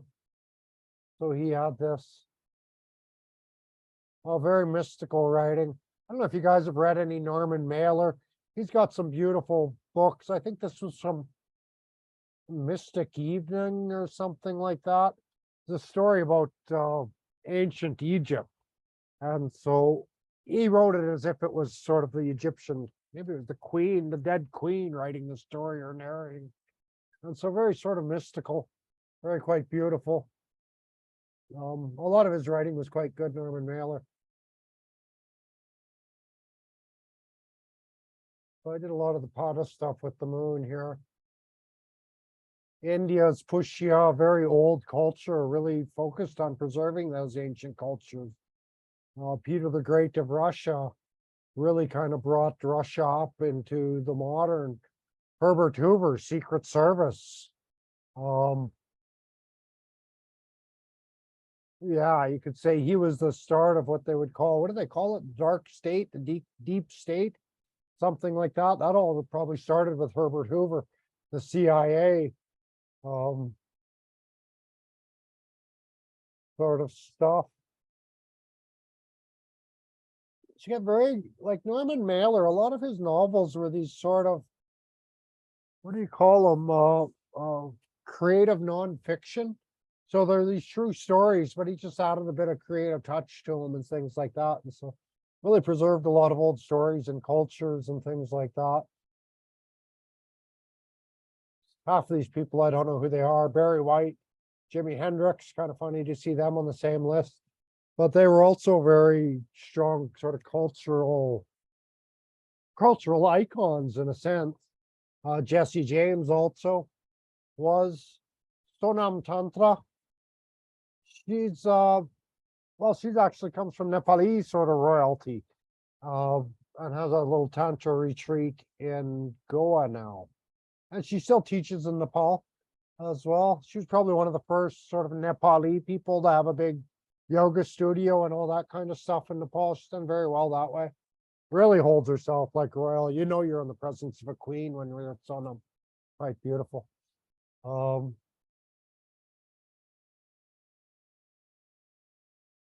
Joseph is an interesting character. He's a really great illustrator. He did an illustrated book of his escape from India during the beginnings of COVID. And he's kind of shy about it because there was so much fear at the beginning. And so his illustrations, like he was like at the time and all the fear and like this, like really for the people leaving India, it was like this great escape sort of thing. And you can see like, so he's a little bit embarrassed because he's like, oh, that turned out it was nothing actually. But he's got all these, but he's nice illustrator guy. He sent me a message. He's like, he's really funny. This poor man. He's suffering under his wife. He's suffering under his children. He's Spanish guy, but he's living in Germany, working as an illustrator for some big magazine. Like, it's like, I don't know if he's like Berlin, the New Yorker or something. He might be one of those illustrators, but he's really suffering with the wife and children. He just can't handle it. He's like, Mike, when am I going to get away from all of this? And I'm like, looking at his chart and I'm like, dude, you're committed. You're like a good father and you're not going to like go away from that. You're got like another 15 years of suffering. Just keep working and do your fatherly duties. And he just wanted a life like me. Or there was another guy, Steve, hanging out in Varanasi, and he's just like, I just want to live like you guys. Just get away from it all. It's like, sorry, man, you love your wife and kids too much. So that's kind of like, that's some of that Pushya. Like they'll really hold on to things. They won't just abandon their duties and responsibilities. They'll really stick by it. You could say in a way that's what George Soros thinks he's doing. And James Norman Matisse, also a big army military general. And so George Soros is really sort of, he's regulating the culture. He's the big boss man right there. And you don't get more upper crust than George Soros in a lot of ways. He's quite up there, quite high. Clint Eastwood as well. Big collection of, like we talked about how the roads and the cars can get involved. Clint Eastwood has a massive collection of very unique cars, very involved. And I think things like Formula One and racing and maintaining at least those kinds of roads and traditions and cultures. Even the cowboy culture, horseback riding, he really sort of helps maintain those old cultures. And well, he's a cultural icon himself. Let's say Israel, also very cultural and things like that.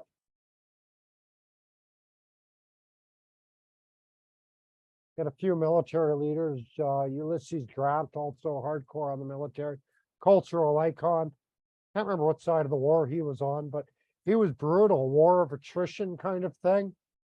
I think I rectified his chart too. Let me just pull it up because I'm not sure if I have it.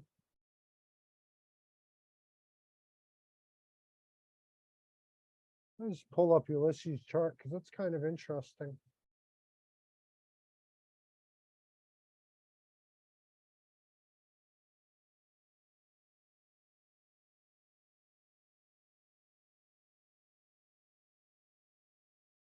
Yeah, so I did a rectification on his chart, but I put that Saturn, Sun, Jupiter in the 6th house, and he was considered sort of this great commander. That's that 5th house in Leo, same as, I think, yeah, Donald Trump has the same Mars, actually. But I put this Saturn because really he won the war through attrition. He starved, he blocked all the supply routes to the enemy and literally starved them out in a sense. And that's really that Saturn and 6th house can be quite strong that way. Really identified with his leadership, but a commander, that Mars sort of Ketu commander, didn't follow any rules, you could say that way as well. So lots of war. You can see the sun in really the center of the war, the central figure of the war, you could say, with the sun there. And the Jupiter is probably what made him quite good at tactics and military tactics and kind of an advisor and in war, military matters. And really, again, his leadership, his ascendant lord is coming into his leadership, and his leadership is coming into military wars and battles like that. So quite interesting. Ketu's also aspecting. Hitler has some like Ketu in his 6th house with war, and they often point that out as being like a. Sorry, Mike. We are still seeing the document. Oh, jeepers, sorry about that. I thought it was only me, so I was like, There we go. I'm sharing There my you whole. go. Yeah, I got the whole screen shared now. Sorry. I thought I had it like that before. So yeah, here you can see the chart now, I hope. And so we see that ascendant lord coming into the 10th, the 10th lord coming into the 6th. And so he's a great leader. What's he a leader of? He's a leader of the army and a central figure of the war. So it was like Ulysses S. Grant versus General Lee, I think, was like really the two that it came down to, the central figures of the Civil War in the USA. So like this. And that's really how he expressed himself, and really quite a brutal dude. Like this is a personality and who he is, and just coming into this sense of leadership and Mars and Ketu conjunction, very explosive. I don't know if he would have had some amputation below the knee or something like that as well. It's interesting because Terry Fox had similar Mars and Ketu as well. And well, amputations were very popular in the war, and so he may as well. I can see Emmett's on top of that right now. I'll give us the answer right away. But certainly that surgical procedures would be there. Well, there's something similar. He slipped on an icy walk and fell.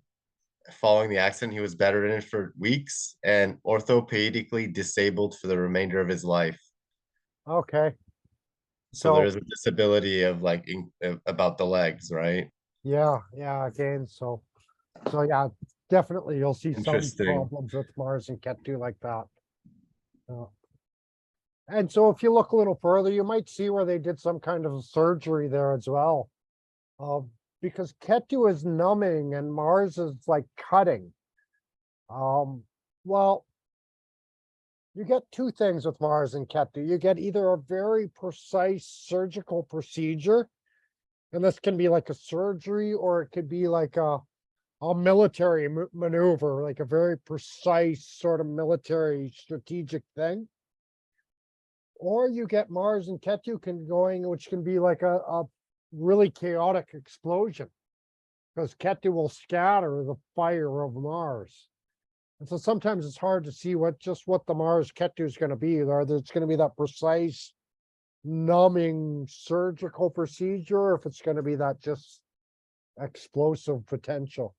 Usually these people, their anger can be quite explosive. Like their anger, their Mars side has no boundaries, no limits. And so the anger, like, hey, this guy probably shot people just because he was mad. You know, really no control over the anger or the Mars at all when Ketu comes into play with the Mars. So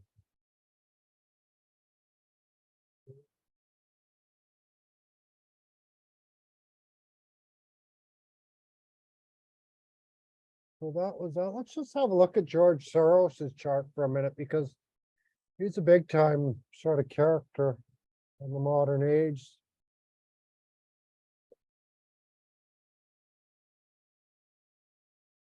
And so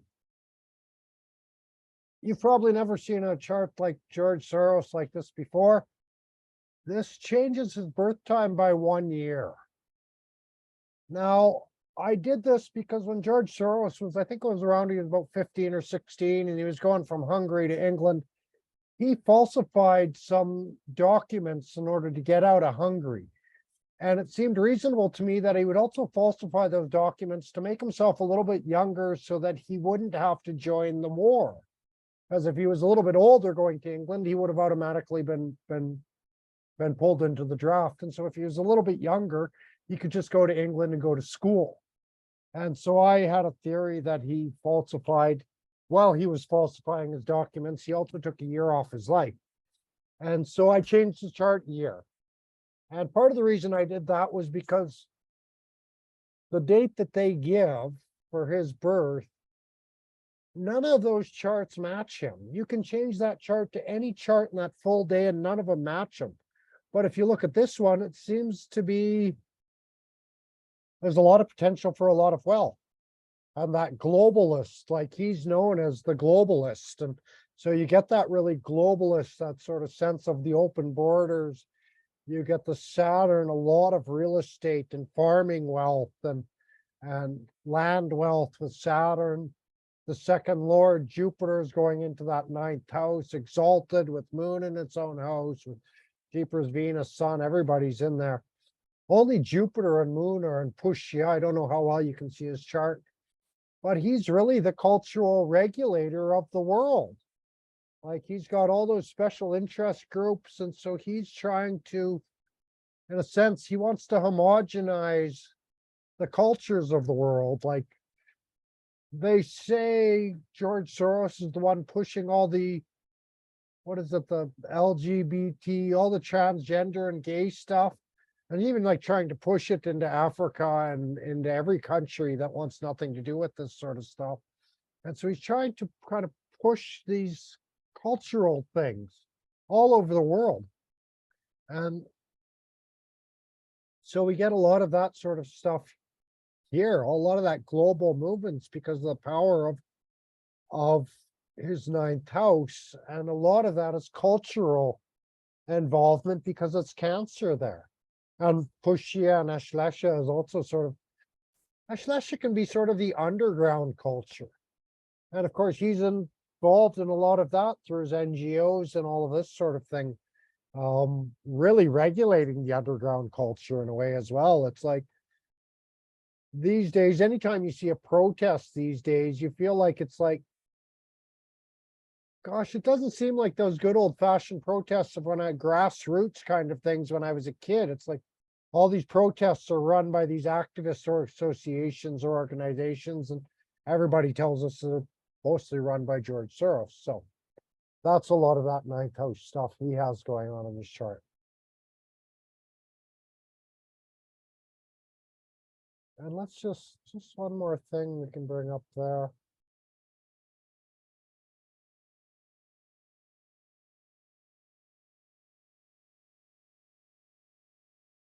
Yeah, anyways, we'll skip that. I was just looking at the Dasha period. He's currently in the Rahu Venus. Just see if there's anything interesting. He's got a Rahu sun coming up, which will be, oh, and then moon. Rahu moon will be the Ashlesha, or the Pushya sort of moon and Pushya kind of thing. But that Rahu is aspecting his sun, Venus, Jupiter, moon, and ascendant. And Jupiter is also, and so Jupiter is sort of the virtuous side of him, where the Rahu is the side of him where he's kind of out of his league. He's in over his head. He doesn't really know what he's doing with all of this sort of virtue that he's spreading all over the world through Jupiter. And I would expect the Venus part of that, he's probably suffering a lot of losses and a lot of heavy expenses. And it's probably he's just pushing a lot of money into some of these activist organizations and underground sort of organizations. It's kind of draining his money at the moment, I would think.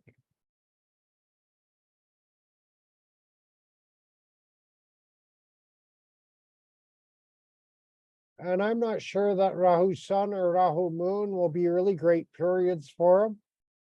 There's some, like, ninth house is a luck house, and it's a global initiatives house, but I think that Rahu is going to really intensify things for him, probably more than is comfortable. Even his hormones will go out of whack.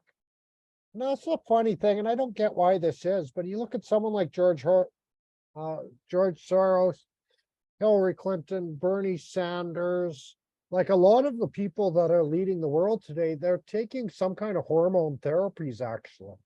And so, well, what we get on the news is all the hormone therapies associated with transgenders, and everybody's like, oh, they're giving this to our children. It's bad, it's bad, it's bad. But actually, a lot of the powerful sort of elites started taking these hormone therapies, I think, to try to give them a little bit more power, a little bit more energy to do their leadership tasks, to really stay on top of things. And Pushya, again, is a sort of hormone regulating nakshatra. And so, again, George Soros, I know Hillary Clinton, a lot of these really powerful people are taking different kinds of hormone therapies. But I imagine from George Soros, this is going to get a little bit out of hand for him, and especially the Rahu Moon, the 2025 period of that. Yeah, they'll be very irregular. He'll also be acting a little bit very irregular in a sense. Well, arguably, well, his chart's not bad, but Rahu Moon is going to be a bit of a period of insanity for him, I think.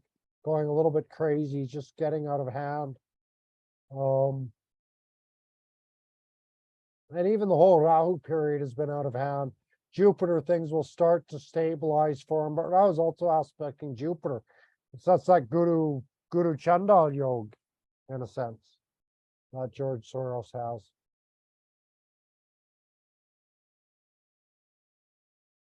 See, let's scroll down this way and see whose chart I have. Halle Berry. Gosh, I don't know anything about Halle Berry. She's a pretty actress, I think. That's about all I know about Halle Berry. We look at her chart. Okay, I think I would have Halle Berry only if she had an AA rating on her birth time. Her ascendant is going up to the 12th, and so maybe working overseas a lot, but probably going kind of working in private. Could be doing like hard work in the studio, maybe working a lot of studio stuff. Really likes her privacy. Really like known for getting away. Where's her Jupiter? Yeah, known for getting away. A lot of short trips, sort of spa related trips or nice little trips. Could even be the farm or the ranch or things like that. She might like. But she's got all of this. What are we? Venus, Moon, Mercury, all in Pushya. And so Halle Berry, and this is all in 4th house too. This is all attached with her home. Home, beautiful cars, nothing but the best. It's all originals. Even her clothing, which she's got in storage of in the 2nd house, that Venus coming into the 4th, And so everything she's got is originals, lots of nice cars, lots of, yeah, nice jewelry, nice, really highlighting the wealth and comfort and pleasure and luxury. That's her place of comfort. And so she needs to have a lot of money. She's got the Rahu in the ascendant, and so these people always think that they're someone special. Oh, I'm chosen for this, I'm this or that. And at least some point in the life will kind of show them, like, Rahu, we get beyond ourselves. And so it's like, Rahu, we think we're someone special, but we're not. And so life comes along and it's like, these people are like, you know who I am? And nobody cares who you are, actually. You're just another person and you broke the law or you did whatever it is you did. And I don't care who you are, quite frankly. And so that's the Rahu. They feel like, do you know who I am? It's that false ego of Rahu. Because, well, if the sun, well, in this chart, it's Aries. So if the sun were exalted in this ascendant, well, you don't need to tell anybody who they are. The officer comes to the window and says, oh, hello, sir. How are you today? Have a nice day. You don't have to say, do you know who I am? Because everybody knows. But Rahu, you have to say that. And I'm sure she said it all the time. Very sort of entitled kind of person. That's also when we get the sun, like sun, moon, what kind of makes these people a bit of annoying is because they're emotionally entitled. And so they're going off emotionally and they're entitled to that drama. And so that means we have to listen to it. We have to suffer under it. And they're entitled to speak. They're entitled to their beauty and charm. And so a lot of sort of entitlement comes in with this sort of sun. Very nice. Sun in the fourth, a lot of times, sun is a kind of purity. So if sun is in the fourth, they'll oftentimes have quite a clean home. Clean home, clean car, shining. The car has a nice shine to it. They usually want to keep it a certain level of purity. Now she's got a few other things going on in there, and so not bad, but the magazines, she leaves a bunch of magazines laying around because of Mercury and Venus and Moon. Maybe she leaves some clothes and stuff sort of laying around, but she probably has a housekeeper comes and cleans that up. So mostly of quite a clean home with that sort of thing. Like I look at this, it's like I don't know who anybody is except Joseph Campbell, Harvey Cushing's disease, that sort of thing. What is that, the fourth? Well, one of the things this moon in the fourth house will do, and it's tricky with someone like Holly Berry because she's got so many other things going on there.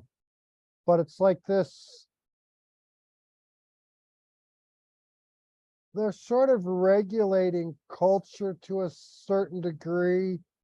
They're usually comfortable as teachers and teaching people the foundation and sort of comfortable providing boundaries for others.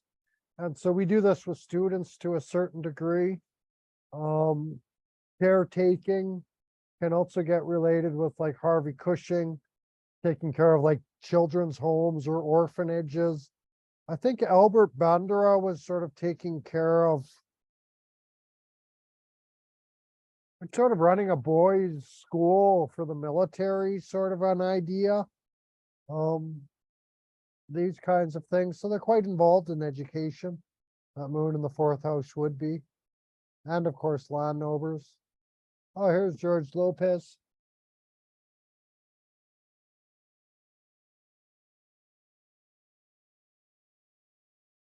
And he was a comedian, but he's sort of a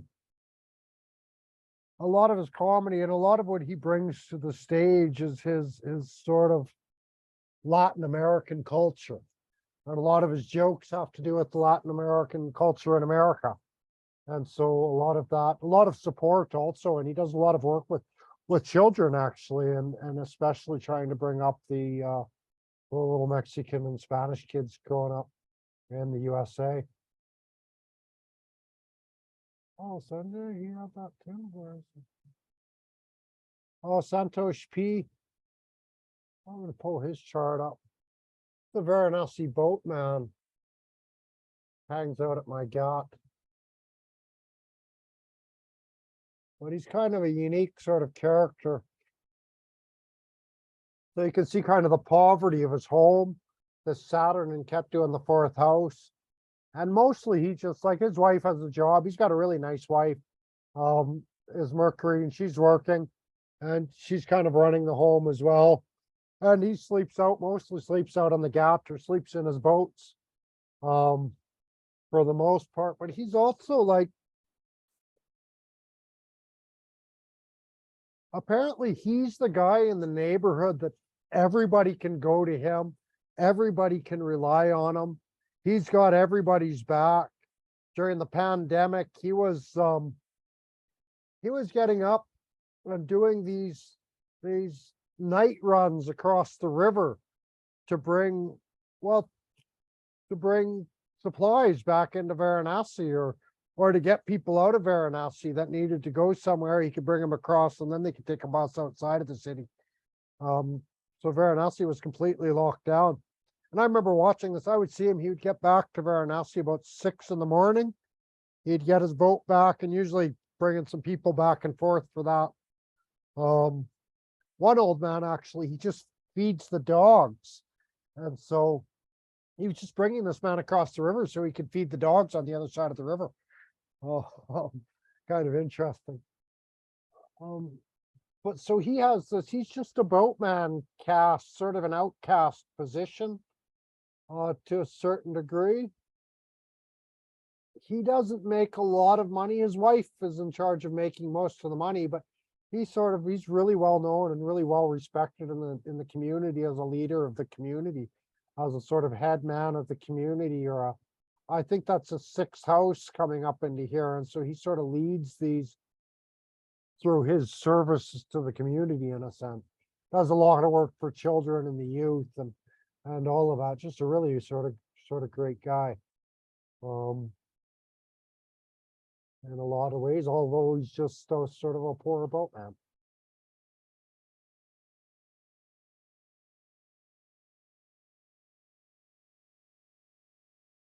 And as always, if anybody gets any questions or comments while I'm going through this, feel free to bring them up. This is the moon in the 8th. See.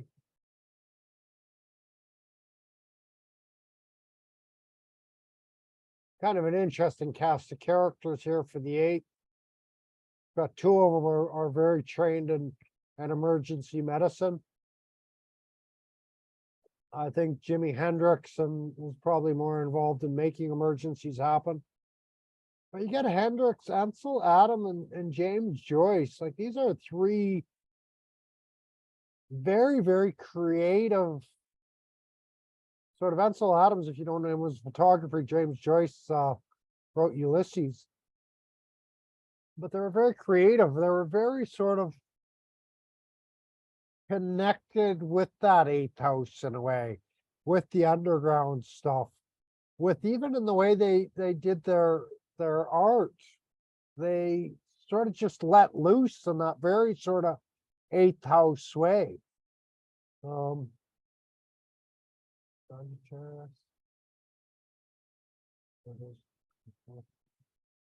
Okay, yeah, 8th Lord in the 8th house. And so, yeah, quite powerful and quite a lot of intuition. James Joyce, he wrote one of these books, Ulysses. It's considered this great book of literature, but there's only like 10 people in the world who can actually read this stupid thing and understand it. It's one of these, but it was that train of consciousness sort of writing. And so it was really that moon, which just sort of bubbles up from that 8th house. He just threw that on the page in a sense. And anyways, the specialists tell us it's a great book, but it's just not accessible to everyone because it seems really boring actually. It doesn't make any sense. But anyways, the literary people tell us it's great. But I think that's some of that 8th house stuff that is going on there. Here we get that moon and night. Here we get George Soros. Oh, what was his? Anyways, he must have had a few placements in Pushya. Paris Hilton. Oh, Can we look at Paris Hilton's chart? I'm Yeah, curious. we can pull that one up.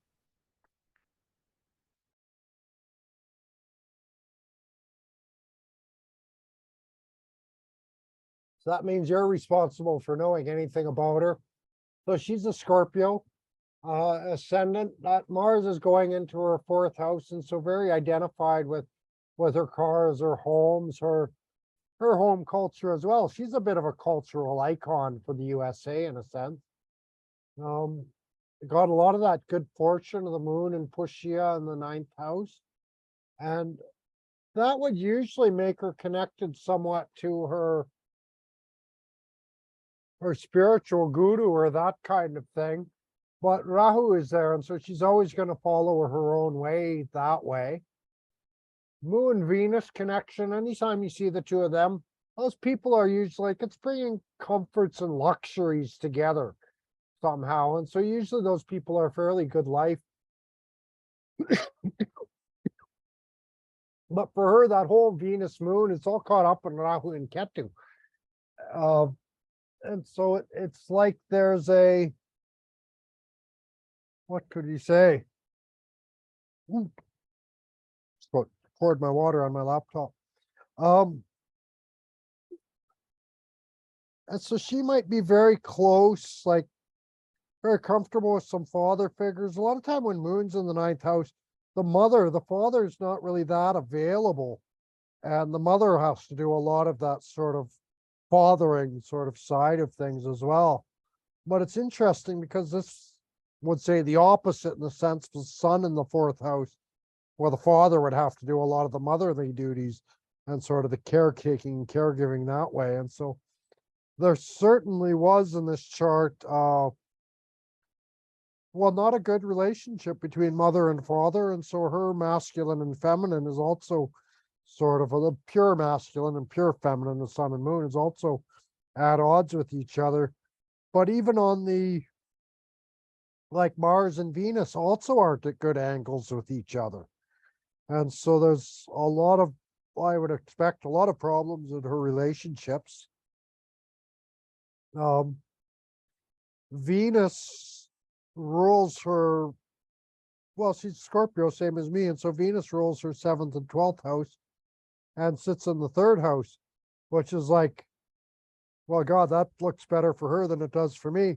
Because it says I'm kind of anyways, a little bit like Paris Hilton, where she just like pretties herself up and expects people to come to her in a sense. She's not going to make that effort to go out and get people. But then she's got Venus and Ketu together. And that's a lot of her expenses are going to that Venus and Ketu, because Venus is the 4th house. And sometimes when I see Venus and Ketu together, it makes me wonder if they're not into cocaine a lot, because, well, the numbing effects of Ketu and Venus is sort of, he's that nice and pleasure, and so they have no boundaries for pleasure and things like this. And so you get this kind of white, dusty, powdery stuff with Venus and Ketu conjunctions. And if that's a lot of her heavy expenses are going to that, it could very well be that it's going into cocaine. What else can we say about her chart? I don't know, any questions about her chart, Andrian? Anything that's Well, what's interesting to me is the Rahu moon conjunction. I don't know if I'm right, but I know that she has this kind of like Marilyn Monroe vibe where she apparently created that whole personality for business and like for creating her own company. And so there's like this mask kind of like aspect that I was like trying to see where it would be in her chart, but yeah. Some of that might be the Ketu aspecting, because the 3rd house is kind of small commercial businesses, and so no boundaries there, and business for women and women's products by Venus there, to a sense. And you could say the same with my Venus in 12th, like 90% of my clientele is women's, and so I've got this sort of commercial business for women, servicing women in somehow. But she's got the Ketu there, and so there's no boundaries and probably a lot of different small little businesses going. the Saturn then is going, those businesses are going into the marketplace. They're kind of getting interconnected. And it's in Virgo, so I don't know how many service type businesses she offers, but there's probably some of that. A lot of her profits coming through different kinds of service, and maybe even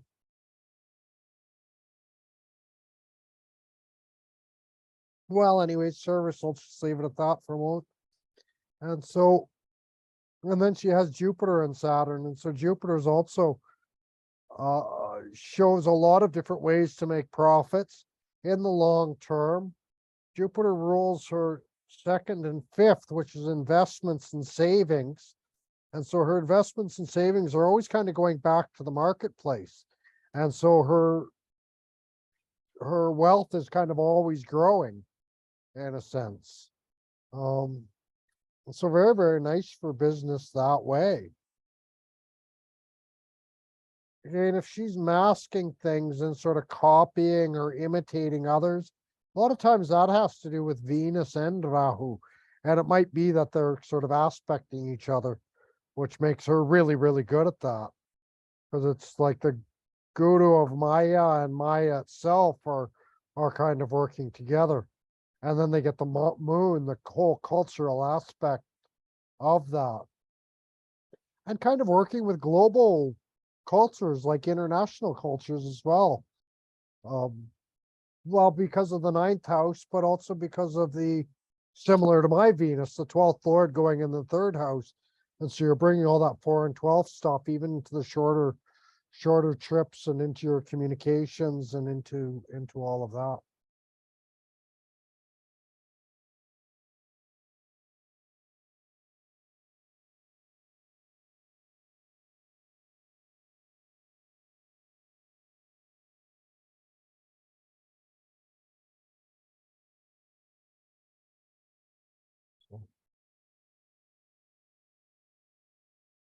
If anybody ever has any questions when I'm opening these charts, just ask. We can always have a look. Oh, here's the big man, Clint Eastwood.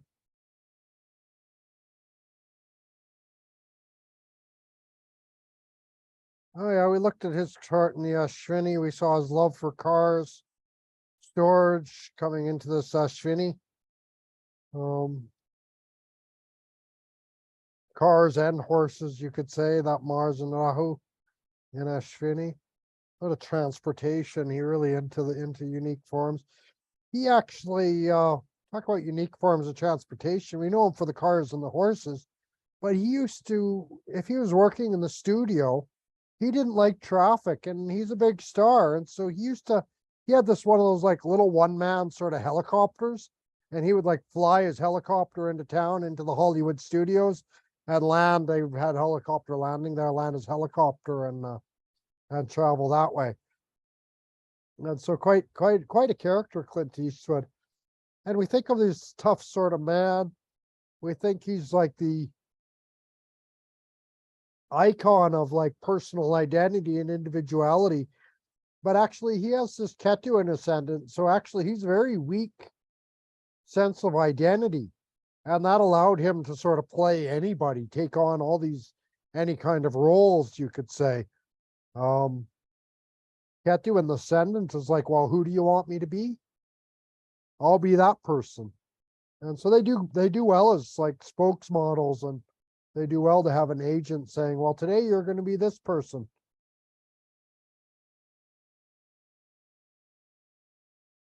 Well, here's this character again. We saw him the other day, I think, with the spike through his head.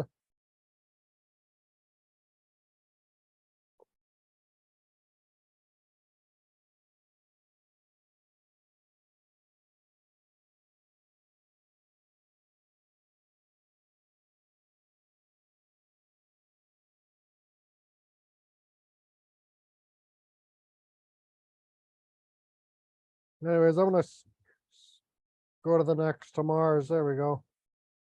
We'll get to the Mars here somewhere. There's the man. So I think I was trying to point out the toxic masculinity of Mars in Cancer. And so we see it with Hulk Hogan. it's really funny, you know, when I was a kid, he was like the hero for children. It's like all children should grow up and be just like Hulk Hogan kind of thing.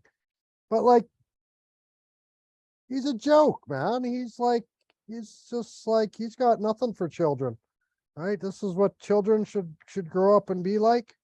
And so that has to do with, because Mars, of course, is debilitated in Cancer. And so you get this kind of thing. Sri Aurobindo, again, he's a Guruji, but he also has a bit of a colored past, you could say. I found it interesting.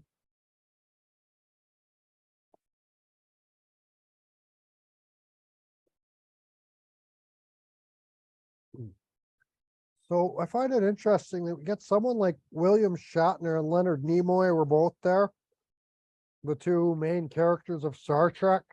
And so the sense of being out of this world, I think, kind of comes into the Mars and Pushya. I think there was even a sense of like,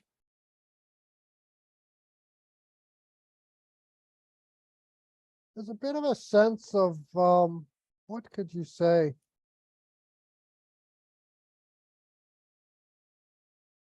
Kind of a pioneering or a conquest. Maybe conquest is the word I'm looking for. Kind of conquering the land, penetrating the boundaries, breaking through the boundaries, you could say, and normal boundaries. There's this thing, I don't know how to say things sometimes, and it kind of holds me back. There's a thing with, I'll come to it when we get back to Hulk Hogan, maybe, but we see this sort of conductor, Natalie Wood was killed. I think Natalie Wood was sort of this, let's pull her chart up.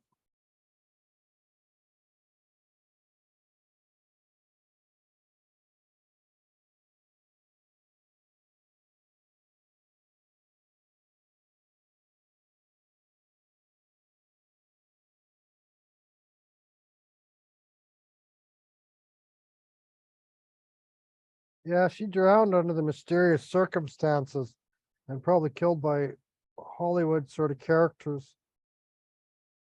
But I think this was all of her friends were all these sort of Pushya characters, really sort of high end, kind of cultural elites. And she was probably well connected, a lot of powerful friends. Her friends, obviously, very powerful. And if we look here, it's the 8th house, the 8th lord going into the 11th house. And so you could say, in a sense, she was killed by one of those powerful friends. She's kind of thrown overboard. She died in the water, so she's got Moon here in the 8th, and the Mars coming up into the watery Pushya Nakshatra. So kind of involved in her death was the water 2 times over, in a sense, by this chart. And so we kind of see these sort of interesting things come out of that. We'll get down to the other people that actually have it in Mars in that 11th. We'll see the other people later, but so here we go. We got other gurus, Ramdas. Mars. Ramdas was interesting.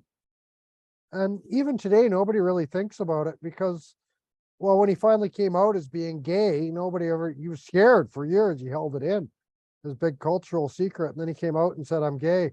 And nobody cared. And even today, it's like a lot of times some big Guruji has a sex scandal or things like this, something unusual in their sex life. It's like everybody knows about it and becomes front page news, but we just sort of ignore that with Ramdas.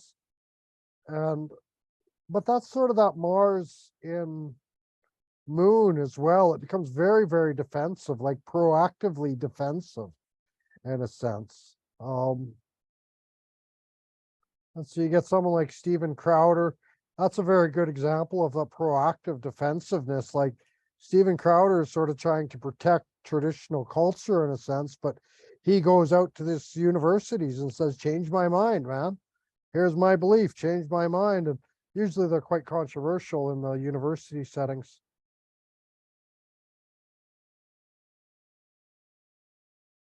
Leah Varanasi, she's in Kiev right now. And so I don't know, let's see what her chart's kind of showing. I remember it was showing kind of a tough time.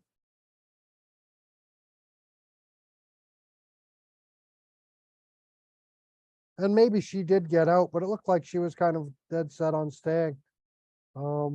Staying put where she was. But by moon, there's a good chance. And when we met, she had a foreign boyfriend. Kind of a gypsy character she had, so he was quite a mullah character. But there was a debilitation, and there was that in their relationship. But I think she can also easily find another relationship to get out of Ukraine, which, yeah, she's probably most certainly done that by now. And I certainly hope she does before Moon and Ketu, because Ketu aspecting the fourth house could sort of signal the destruction of her home and kind of wipes out her homeland to a certain degree. So common Ukrainian people's charts, it doesn't look good for Ukraine by her chart.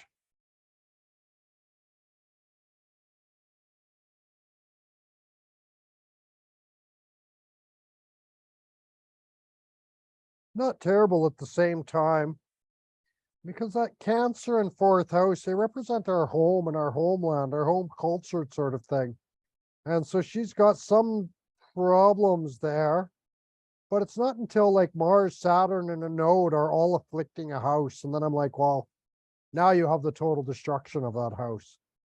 But she does have the moon is coming up here with Saturn and Ketu's aspecting. And so it's quite hard sort of home life for Leela. And I don't think she's really used to that either. Like if she's anything like Sangita or Jill or Francis or Jeepers Whitney also. Even Robert to a certain degree.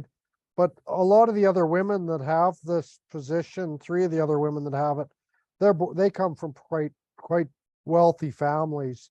Even though they don't get along with the family, they've broken all the rules and always fighting with the parents, and they don't get along at all.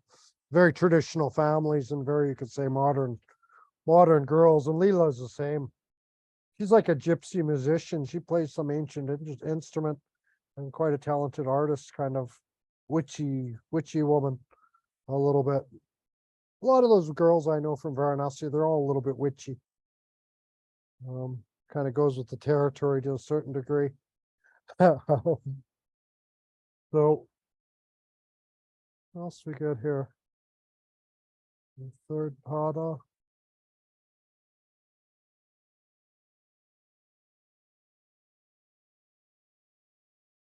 Again, like someone like Pope Urban, Mars is debilitated here, and so he's kind of like,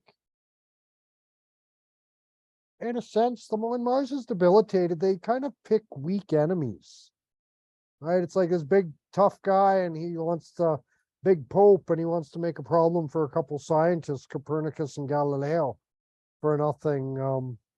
Pence also is kind of, I think I just saw in the news, he wants to send a bunch of F-16s to Ukraine, right? So he wants to be the big man. Rudy Giuliani, of course, he was mayor of New York for a while. He was the tough on crime guy in New York. And so that's also about Mars is very proactively defensive in a sense, trying to protect by going out and attacking the enemies. Peter Jennings, he was a news guy.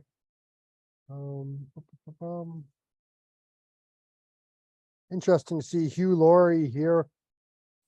And I even wonder, there's probably a lot of sort of addictive tendencies also coming with this Mars. Joe Lewis broke some sort of glass ceiling and there, Zenoba Campurubi, mystic sort of woman.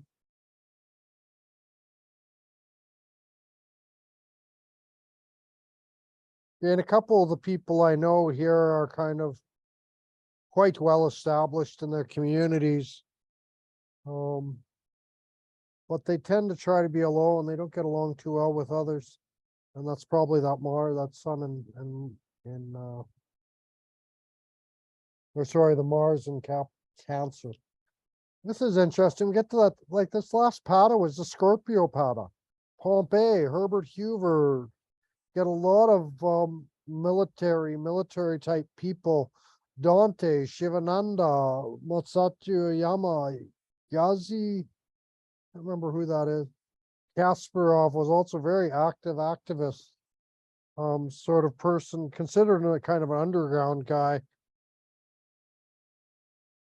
Hulk Hogan, was trying to scroll down and see him. But I think Hulk Hogan and Michael Jordan were quite similar. I'll bet you there's pictures of Michael Jordan that are a lot like Hulk Hogan there. And again, that's sort of well, Mars in Cancer is kind of the toxic masculinity, the same as Venus in Virgo is kind of that toxic femininity. Or you could even say the same with debilitations of Moon and Sun to a certain degree. And so you get these kind of dirtbag sort of people. I hate to say that because Knut Hamsun is there. No, he's one of my favorite authors, I think, Knut Hamsun. Growth of the Soil is one of his great books, another one called Hunger. And he really,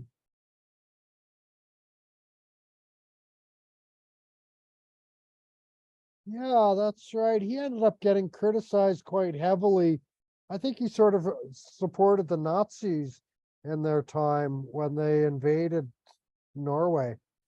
And so he kind of supported them to a certain degree. A little bit like this Gat astrologer, Adesh, a little bit freedom fighters, you could say. They're Pushya wants to make those boundaries and preserve things. But when you get Mars in there, he wants to really mix things up. He wants to penetrate the boundaries, break the rules, break all of those boundaries.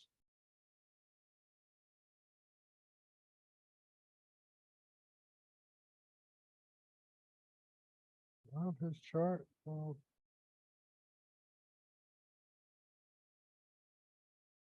Yeah, again, you can kind of read this, what I've written about some of these places in the Ascendant.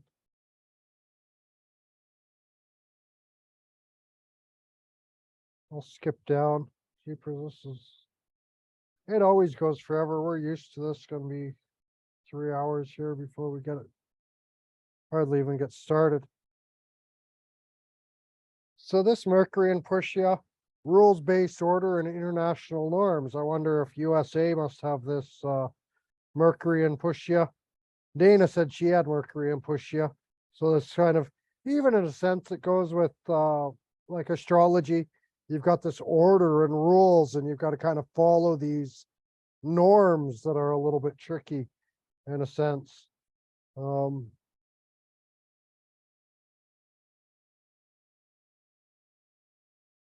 Yeah, I know Shiva B, he's always kind of getting pushed into a corner. Ken Dryden, he was actually like hockey school. Ken Dryden was really famous for hockey school when I was a kid. I'll bet you he still has really big, expensive hockey schools now. Bobby Hatfield does some of the same. He's a drummer, does some of that with the drumming, kind of drumming schools and helping bring other people up. Shiva B, I know his he's starting to pick up where his father left off. His father sort of has a couple schools where he brings the food in every day at lunch. Mama spends all day cooking and he kind of brings in, kind of taking care of some children, and caretaking sort of duties come into this Mercury. And I'd imagine because, well, the Cancer side of this is a sort of foundational education, and Mercury is students and learning ability. And so there would be a lot of sort of learning and education sort of associated things. Even Fidel Castro really focused on the education side of things. Interesting, quite a few politicians of the second pada, especially Barack Obama, Anthony Kennedy, Fidel Castro, Hubert Hoover, military leader Palmeros, and a couple fighters, Masami Oyama, Hulk Hogan. Dave Toshti, that's actually the character Dirty Harry. Clint Eastwood's Dirty Harry came from Dave Toshti. He was a police officer. And you'll see that again. I think I've mentioned Mars and Pushya, Mars and Cancer can often be good for police officers. Very proactive in trying to protect and their means of protection. And that was Dirty Harry. He was a very proactive sort of police officer, breaking a lot of the rules and busting heads before they made the crime. No, there's Dana. It's just like Dirty Harry, I'll bet, just busting heads. Anyway, so that kind of thing. Halle Berry, Helen Keller. Helen Keller, she was like blind and deaf. She was tough, man. She was really tough. And I imagine all these people are quite tough. It's funny because I see a lot of like dictators and leaders and military, and my family calls me like Sergeant Dana. Oh, yes. And your dogs too. You mentioned that training, like you're probably like Yeah. you line up for duty, sir, and they When I come was and little, Yes, especially like with rules, with laws, and my family are not like that. I'm the only one like that. oh wow. But yet you had to get away from the culture that's like that. So The shadow things. yeah, nobody's gonna make the rules but me, damn it. Yes, Um exactly. Benito Mussolini. We have like a few there. Fidel Castro. yeah, Fidel, yeah, Sheldon Anderson, yeah, big CEOs, Harvard Stroke, John McKay, these are all big CEOs. Henry Ford, the guy who started that. So yeah, then you get a little bit like Camilla Sutton. She started the Astrological Association of UK or Britain or something like that. I think she's from UK side. Laura H, she's like a Western sort of Naga, well, maybe a Natha Baba, always in the black and really dresses like Babaji. Does a bit of the same, like during lockdown, she found some Baba in the jungle and stayed there. It's just stretching. Joel C, he's also very involved in Tantra, Kashmiri Shaivism. Charlotte L has studied philosophy. She's also involved in, and I think she started studying astrology after we met. Kaya Dia kind of does some online sort of shopping. So there's a few kind of, like you got the guys like Mike Tyson and Charles Bukowski who are a little bit rough around the edges, but got a lot of philosophers also with this kind of combination, and especially like I say, Kashmiri Shaivites and Tantrics and things like that. Alexander the Great, Jeepers, Napoleon Bonaparte, Bill Clinton. God, I'm never coming to visit you, Dana. This is boarding me around the whole time or something. Yeah, it's a pretty tough company. But Joel C, he's one of my really close friends, and we got others here. And there seems to be that philosophical side, and I think again, Kashmiri Shaivism is it's very sort of intellectual sort of tantra these days. Of course, there's a whole side that's just practical and technical, you could say, that side to it. But these days, we really focus on the theoretical side of it, and I think that's part of the Mercury and Pushya really wants to distinguish this philosophy from that philosophy, same as it might with the castes and with the people, kind of keeping everybody in their caste places, keep all the philosophers sort of in their place, and sort of distinguishing between them to a certain degree. And that rule and order, like, well, that's really what we get through that sort of intellectual exercise that is almost like Kashmiri Shaivism. So we get a few on the fourth pada and Scorpio. We get to know like Sylvia is also from Varanasi. Pranal Baba, I walked a bunch of parikrama with him. Amy San Marcos. She was actually a doctor who wanted to get into more natural therapies, you could say. So like this.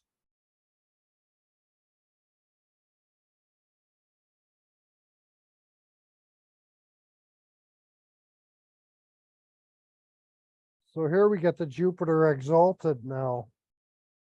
So it's interesting, we get Mars is debilitated where Jupiter is exalted. And so this is just a lot of pride, a lot of like holier than thou. They're the judge, they're the one who can sort of decide things. I mentioned this sort of usually have a large faith-based family with large multi-family homes. I've done like chart for like, I remember doing this chart. It was just like, oh, this young girl in Canada. And what the heck is she doing in this little small town? She's not from here. And so she was a Hutterite girl. And in Canada, Hutterites are these, I don't know, they're kind of like Mennonites. So there's Christian extremists, I guess we'd call them. And they really try to follow the old ways and they live very communal. And so this is sort of common for these Hutterites. They, especially the young girls, they run away and they get away from home and they go out in the world. And so here's this yellow runaway girl. I'm looking at her chart with this exalted Jupiter in the 4th house and a couple other planets there. And I'm thinking like, geez, wow, that's great for a little runaway girl. How does she have such a wonderful home?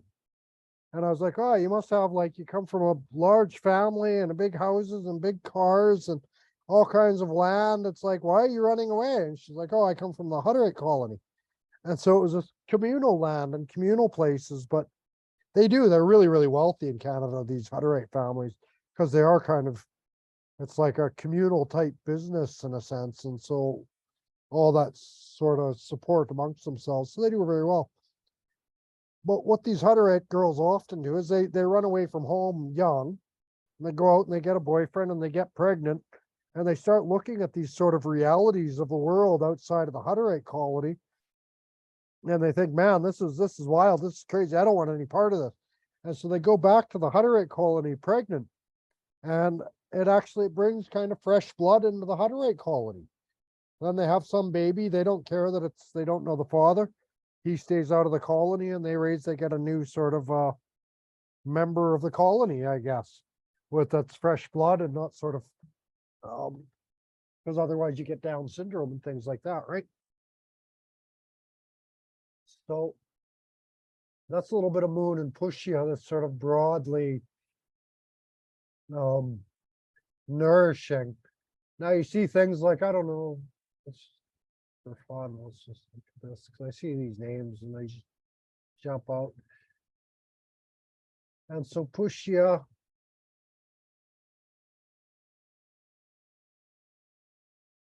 we get this, right, this is that 4th house, Pushya, large homes, large cars, everything's really big. The women, and this is general, I think, for Jupiter in the 4th house, the women with 4th house Jupiter usually have large breasts, especially in Pushya, is that sort of like big, motherly, nourishing sort of breasts. You know, mama gives you the hug, and you see it on television, right? They hug and they just sort of pull the usually whatever the head right on into the breast, and it's kind of like these two big pillows, and everybody looks so comfortable and cozy and in mother's embrace in a sense. And so that has a lot to do with Jupiter in the 4th house, brings those kind of things. We get here,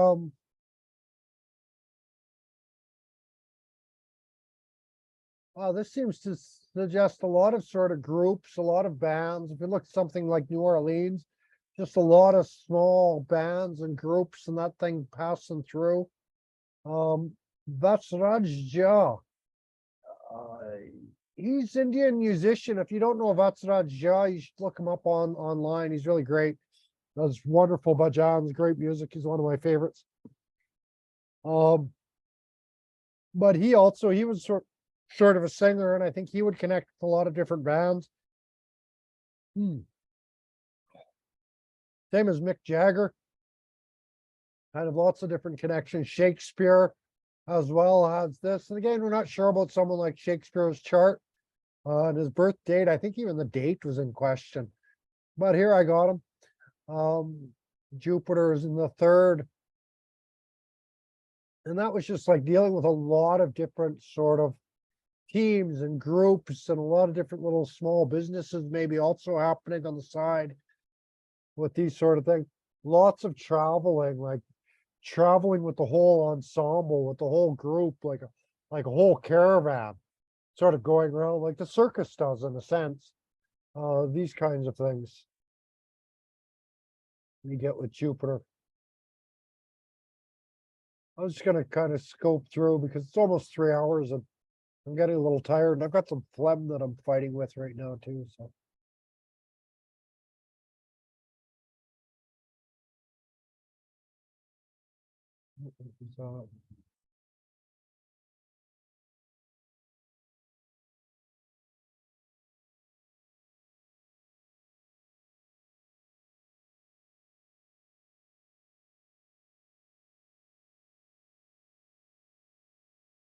So, Jupiter in the 9th house. Here we get some very powerful sort of founding father type people. Emperor Wu of Han, I think he was the founding father of the Chinese Empire. George Soros, founder of Aikido, Morei Ushibai. Eddie Gallagher, remember, he might be a Navy SEAL who shot Osama bin Laden, maybe. Maybe that was Eddie Gallagher.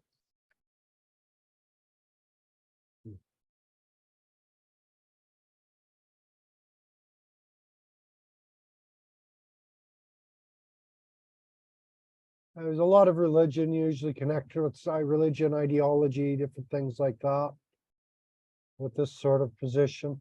And usually, again, Jupiter is more, I think on ideology, Jupiter is more the idea in Pushya, more open to a certain degree. Even somewhat, even you could say somewhat progressive in the beliefs and the ideology. And so you get like, Cochineal was one of the first sort of transgender actresses, I think back in the 1940s. I think she was kind of doing stages and things like that. And so you get a lot of openness that way with these folks.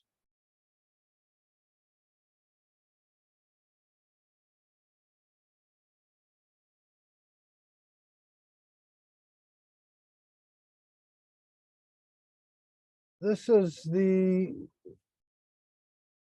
Jupiter in the 10th house in Pushya. And so there's a couple people that are like a few masseuses have this, Jenny P and Ashley Denny's. They've also done like Ava and Ashley, I know for sure. I wouldn't be surprised Jenny as well at one point. They did some hair cutting, some hairstyling as well. And they might have even gotten involved with sort of teaching that sort of thing. And again, Pushya is dealing with the top of things. And so I think some of these people are just dealing with people's heads to a certain degree. There's a few,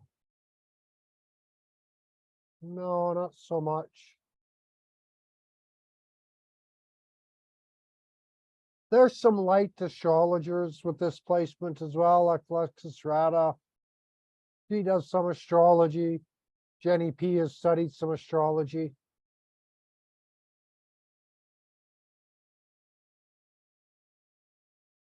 Quite a bit of music here, sort of entertainment to a certain degree, but I think a lot of these people are doing a lot of different things.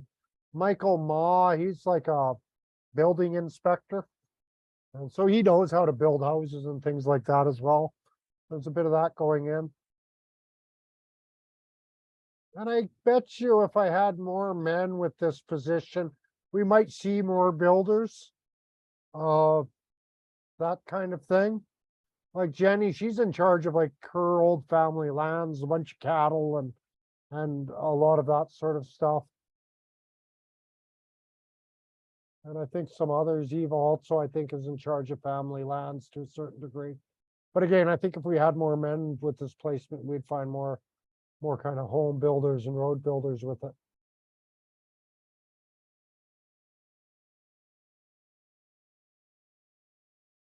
Now, this is also housing, real estate type stuff.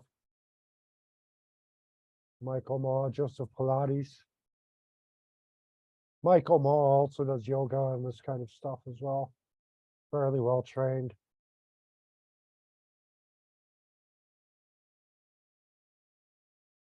But I put the fear of God into him a couple times. We were working, building a yoga studio together. And I'm a pretty tough boss, you could say. Like, I thought you were gonna kill me that day. I almost did kill you that day. I was very close to it. So you guys get the nicest part of me, but someone like the Michael Ma got the worst part of me instead. Oh, it has to go out somewhere. He could take it. This kind of thing. Venus and Pushya would be quite, I would expect quite nice and quite sort of almost, again, it's kind of bringing that cancerous and that luxury and the beauty and stuff into the home, into the early education. I think some of these, Danielle Steele, Lisa Kudrow, Angelina, a lot of like that sense of hospitality or even acting school, maybe when they were younger. This kind of thing. Almost like it puts me in mind of a kind of a finishing school to a certain degree. But these would be like the good students. They would love school. They love their homeland, love their mother, love their local culture, always seeking some kind of balance in the home. These kinds of things. We do see like Rothschild, Julius Caesar, Marquis de Sade. So some pretty rough guys here as well.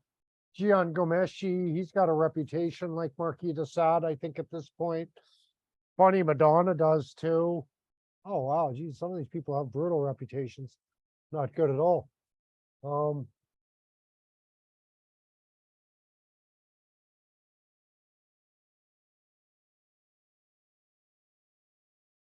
interesting, trying to balance out the cultures to a certain degree.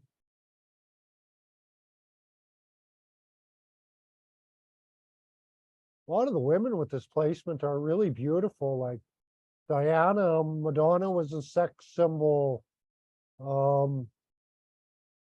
We get up Halle Berry. Oh, she's a famous actress. I'm sure she's beautiful. Angelina Jolie is considered like one of the most beautiful in the world. Lisa Kudrow, she was the dumb girl on Friends. Can't remember her name, but she's also quite a beautiful woman.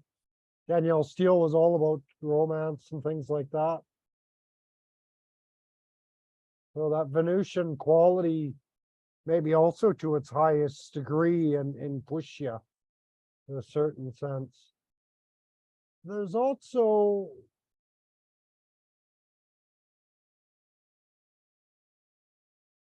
yeah, I wouldn't be surprised if there's some, because Venus always wants that pleasure and comfort kind of going together. And so there could be some drug addictions getting involved with Pushya as well. We see Hugh Laurie, House MD, the House show. He was addicted to Vitamin and painkillers and things like this. It's kind of pleasury drugs, things that kill the pain. And I wouldn't be surprised if quite a few of these had those sorts of addictions. Couple photographers here. Daniel H is a professional photographer, so is Robin, also professional photographer.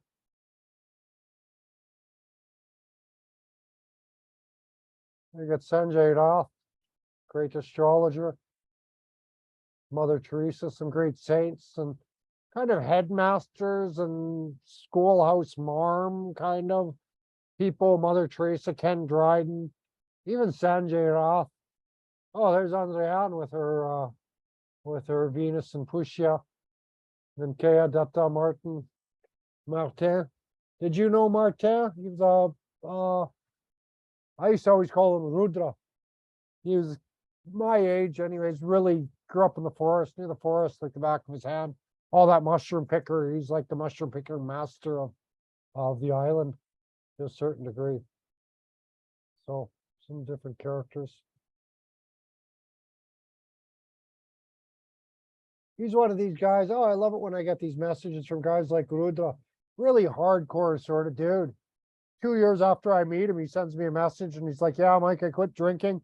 And I just wanted to know you had a lot to do with that, just to see how, because I don't drink, right? And so I could sort of also have the similar life. And he says, just seeing your how you are. He says, I was thinking about that. I couldn't get it out of my mind. And so finally I quit, and I've been quit for like 6 months. And so I get those nice. So Rudra Martin sort of sent me one of those nice messages.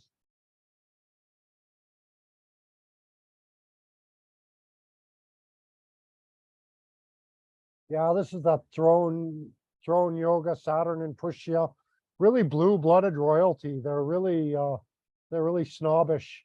And this is probably the most kind of cold, stiff, always following protocol. They're really harsh boundaries and harsh consequences for stepping out of caste line or getting out of your sort of inner circle or things like this. Yeah, here we see the symbolist circle coming out as a ball flying through the air. Tennis ball and cannonball of Henry V, Bernard Montgomery and others. Hurling a ball of iron through the air, Tiger Woods. Hitting balls, Henry Ford. The ball bearing markets. And so you find a lot of these iron and steel balls coming up with this.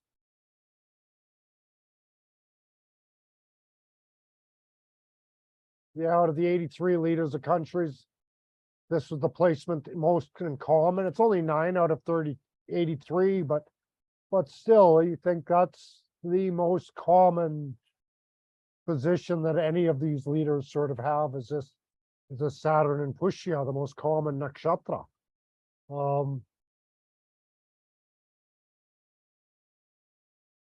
Yeah, so you can see some of that, and that's probably changed. I don't know how many people I've added to my database since then. So you get a lot of leaders: Napoleon, Marcus Aurelius, the Queen, George Bush, JFK, William Taft, Alexei Navalny.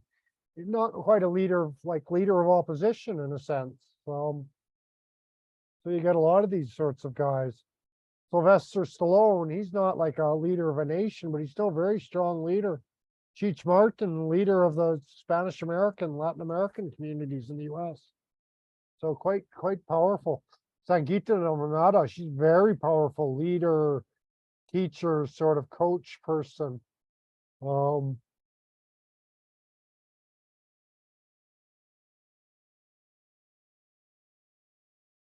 Francis D, I fired him twice. He's completely useless as a leader, as a human being. So he doesn't fit in with the rest of these, but I fired him really bad a couple times. Really brutal. Yeah, he was a brutal employee, and so you had to get rid of him in a brutal way. Back in construction days. But you get these other, Bill Clinton, depends what the definition of is. Kim Campbell, she was Prime Minister of Canada for like a month. So you get a lot of really powerful leaders. Susan Miller, the Sun Signs book. Leo Tolstoy, another author, but really he was a leader of the community and a lot of the poverty workers and stuff like that. He'd go out and work quite hard with them. So a lot of kind of powerful people have this Saturn and Pushya, really. Very strong leaders. And I would say it must be more in Pushya than I've got my Saturn is in Ashlesha. And so it's very close. And maybe it's part of the reason I have some harsh leadership. And I said, like, I fired that guy in a really harsh way. And that's some of that cold hardness of just Saturn being in Cancer to a certain degree. So, oh gosh, golly, it's been 3 hours, guys. We still have Rahu and Ketu, I know, but let's just, like, I can't do this anymore. I'm getting quite tired. I need to take some rest. So thank you for sticking with me. You guys need rest too. I can see it. Nobody's listening to me anymore. Definitely listening, but thank you so Thank much. you so much, Mike. Yeah. Well, thank you very much, guys. I'll see you next week. And Yes. okay, Mahadev. Mahadev, so Mahadev, interesting. bye-bye. Thank you. Bye, guys. Have a nice day. Bye bye, you too.